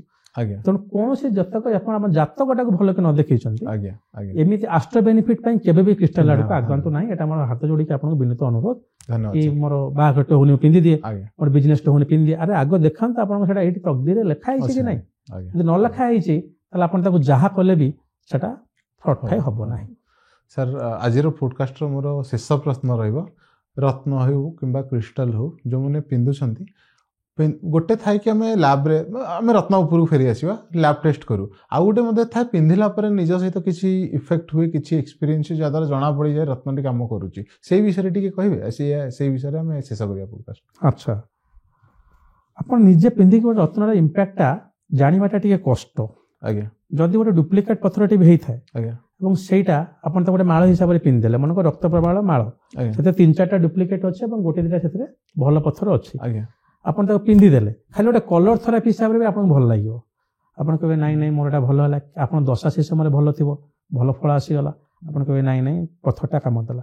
ତେଣୁ କେବେ ବି ଆପଣ ଯୋଉ ସେକେଣ୍ଡ ପ୍ରପୋଜିସନଟା କହିଲେ ଯେ ପିନ୍ଧି ଦେଇ ସାରିଲା ପରେ ପଥରଟା ମୁଁ ଜେନ୍ୟୁଇନ୍ ବୋଲି ଭାବୁଛି, ଆଜ୍ଞା ସେ ଦିଗରେ ଆଗେଇବେ ନାହିଁ। ଆଜ୍ଞା ପଥରଟି ଯେତେବେଳେ ବି କିଣିଲେ, ଯିଏ ବି କିଣୁଥାନ୍ତି, ଆପଣ ଯୋଉଠି ଡିଲର ଠାରୁ କିଣନ୍ତୁ କିମ୍ବା କୌଣସି ଜ୍ୟୋତିଷ ଆପଣଙ୍କୁ ଦିଅନ୍ତୁ, ଆଜ୍ଞା ତାକୁ ଲ୍ୟାବୋରେଟୋରୀ ଟେଷ୍ଟ କରେଇବେ। ଲ୍ୟାବରେ ଟେଷ୍ଟରେ ଯଦି ଜେନ୍ୟୁଇନ୍ ସେଟା ଆଜ୍ଞା। ମିଳିଲା, ତାର ଅଥେଣ୍ଟିସିଟି ଅଛି, ଆଜ୍ଞା। ତାହେଲେ ଆପଣ ତାକୁ ଧାରଣ କରନ୍ତୁ। ଆଉ କୌଣସି ପ୍ରକାର ତାର ଦ୍ୱିତୀୟ ପନ୍ଥା ନାହିଁ। ସାର୍ ଧରି ନିଅନ୍ତୁ ପଥରଟି ଜେନ୍ୟୁଇନ୍ ଅଛି ଲ୍ୟାବ୍ରେ, ବଟ୍ ଅଦର ଇସ୍ୟୁ ବୋଧେ ହେଇପାରେ, ଜ୍ୟୋତିଷ ଠିକ୍ ସେ କହିଛନ୍ତି ଆଣ୍ଡ ସେ ଯୋଉ ଇସ୍ୟୁ ପାଇଁ କହିଛନ୍ତି ଦେଖିକି ସେ ଇସ୍ୟୁ ପାଇଁ କାମ କରୁଛୁ ବୋଲି ଇନିସିଆଲ ଏକ୍ସପିରିଏନ୍ସରୁ କିଛି ଜାଣି ହବ କି? ଗୋଟେ ଭଲ ପ୍ରଶ୍ନ। ମୁଁ ଗୋଟେ ଜେମଷ୍ଟୋନ୍ ଡିଲର ଇଣ୍ଡିଆରେ ବହୁତ ଲିଡିଂ ଜେମଷ୍ଟୋନ୍ ଡିଲର ଅଛି, ତା ନାଁ ନଉନି, ଆଜ୍ଞା ସେଠି ମୁଁ ଆଷ୍ଟ୍ରୋଲୋଜିକାଲ କନସଲଟାଣ୍ଟ ଥିଲି। ଆଜ୍ଞା ଆକ୍ରସ୍ ଗ୍ଲୋବ ଯଦି କୌଣସି ଲୋକ ଓଡ଼ିଆରେ କନସଲଟେସନ ନେବାକୁ ଚାହିଁଲା ସେ ମୋତେ କଲ୍ ଫରୱାର୍ଡ କରୁଥିଲେ। ଆଜ୍ଞା ପ୍ରଥମ ଜିନିଷ ମନେ ରଖିଥାନ୍ତୁ ଯେ ଯେପର୍ଯ୍ୟନ୍ତ ଆପଣଙ୍କର ଦଶା ଆସିନି ସେ ପର୍ଯ୍ୟନ୍ତ ରେଜଲ୍ଟ ମିଳିବ ନାହିଁ। ଭାବି ନିଅନ୍ତୁ ଆପଣଙ୍କର ଦଶାଟା ଆସିଯାଇଛି, ଆଜ୍ଞା ସିଏ ଆପଣଙ୍କ ଫଳଟା ସେଇଥିପାଇଁ ଆପଣ ପାଇଯାଇଛନ୍ତି, ଜେମଷ୍ଟୋନ୍ ପାଇଁ ନୁହେଁ। ତେଣୁ ଆପଣ କେମିତି ସିଓର ହେଇଗଲେ ଯେ ଜେମଷ୍ଟୋନ୍ ଦ୍ୱାରା ହିଁ ଆପଣଙ୍କର ଏ ଫଳଟା ଆସିଲା? ଆଜ୍ଞା ଯଦି ବି ଏଥର ଆସିଗଲା ଆଉ 2 ବର୍ଷ ପର୍ଯ୍ୟନ୍ତ ଆସିବନି। ଏଇଟା ହେଲା ଗୋଟେ। ହଁ, ଆପଣ ହେଲ୍ଥ ବେନିଫିଟଟା ଯଦି କିଛି ଇମ୍ପ୍ରୋଭାଇଜ ଫିଲ୍ କରୁଛନ୍ତି, ଆଜ୍ଞା। ଯେମିତି କି ଇଏ, ଆଚ୍ଛା ଗୋଲ୍ଡେନ ପାଇରାଇଟ୍ ଉପରେ ଟିକେ ଅଧିକ କହିଦେବି। ନିହାତି ନିହାତି ସାର୍, କ୍ରିଷ୍ଟାଲକୁ ଫେରି ହଁ, ଆସିବା। କ୍ରିଷ୍ଟାଲରେ ଆମେ ଟିକେ ଗୋଲ୍ଡେନ ପାଇରାଇଟ୍ ଉପରେ କହୁଛୁ, ଯୋଉଟା କି ଆଜିକି ନେଇକି ଗୋଟେ ବଡ ମାର୍କେଟିଂ ଗୋଟେ। ଚାଲିଛି। ହଁ, ଆଜ୍ଞା କିଛି ଖରାପ ମୋ ମାର୍କେଟିଂର ବିରୁଦ୍ଧ ନୁହେଁ, ସମସ୍ତେ ରୋଜଗାର କରନ୍ତୁ, ଇକୋନୋମି ବଢିବ, କିନ୍ତୁ ଅନଏଥିକାଲ ମାର୍କେଟିଂ ନ ହଉ।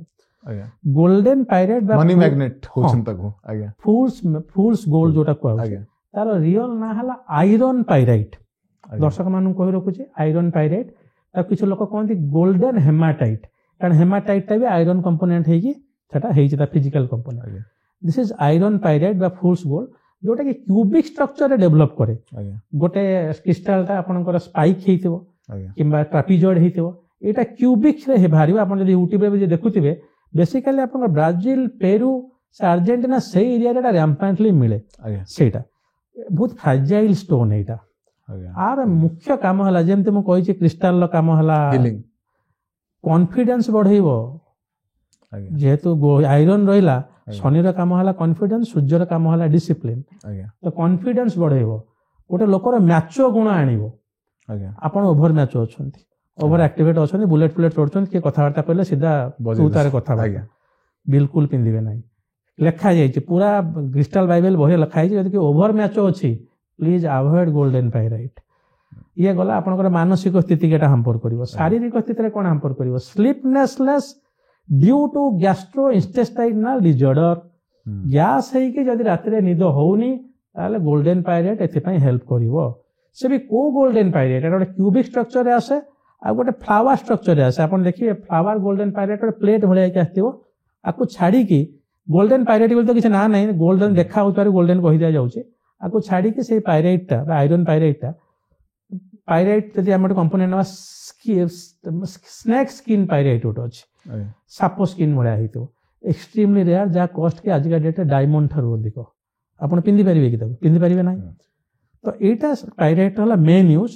ଆପଣ ପିନ୍ଧୁଥିବା ପାଇରାଇଟ୍ଟାକୁ ସେଟା ଗ୍ରାଇଣ୍ଡ କରାହଉଛି, ଗୋଟେ ସ୍କୋୟାରିଶ ଫର୍ମଟାକୁ ଗୋଟେ ରାଉଣ୍ଡ ଫର୍ମକୁ ଆସୁଛି।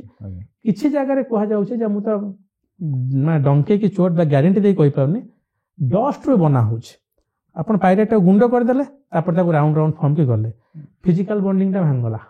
ଆଜ୍ଞା ଆଜ୍ଞା ଯଦିଓ ପଥର ଆଉଟୱାର୍ଡଲି ସମାନ ରହିଲା, ଆଟମିକ ଷ୍ଟ୍ରକ୍ଚରଟା ଡିସମେଣ୍ଟଲ ହେଇଗଲା। ଆଜ୍ଞା ତେଣୁ ଯଦି ପାଇରେଟ୍ କିଣୁଛନ୍ତି ସବୁବେଳେ ଗୋ ଫର ର ପାଇରାଇଟ୍, ତାକୁ ଧାରଣ କରନ୍ତୁ। ଆଜିକା ଡେଟ୍ରେ ପାଇରେଟ୍ ବା ର ପାଇରେଟ୍ ଆସୁଛି, ତାକୁ ଆପଣ ଗୋଟେ ପ୍ରକାର ୱାଇଣ୍ଡ ଅପ୍ କରିକି ବ୍ରେସଲେଟ୍ ପିନ୍ଧନ୍ତୁ। ଏଇଟା ଗୋଟେ ମନି ମ୍ୟାଗ୍ନେଟ୍ ପାଇଁ ପ୍ରାଇମାରୀ ନୁହେଁ, ମୁଁ ଏଟା କ୍ଲିୟର କରିଦେବାକୁ ଚାହୁଁଛି।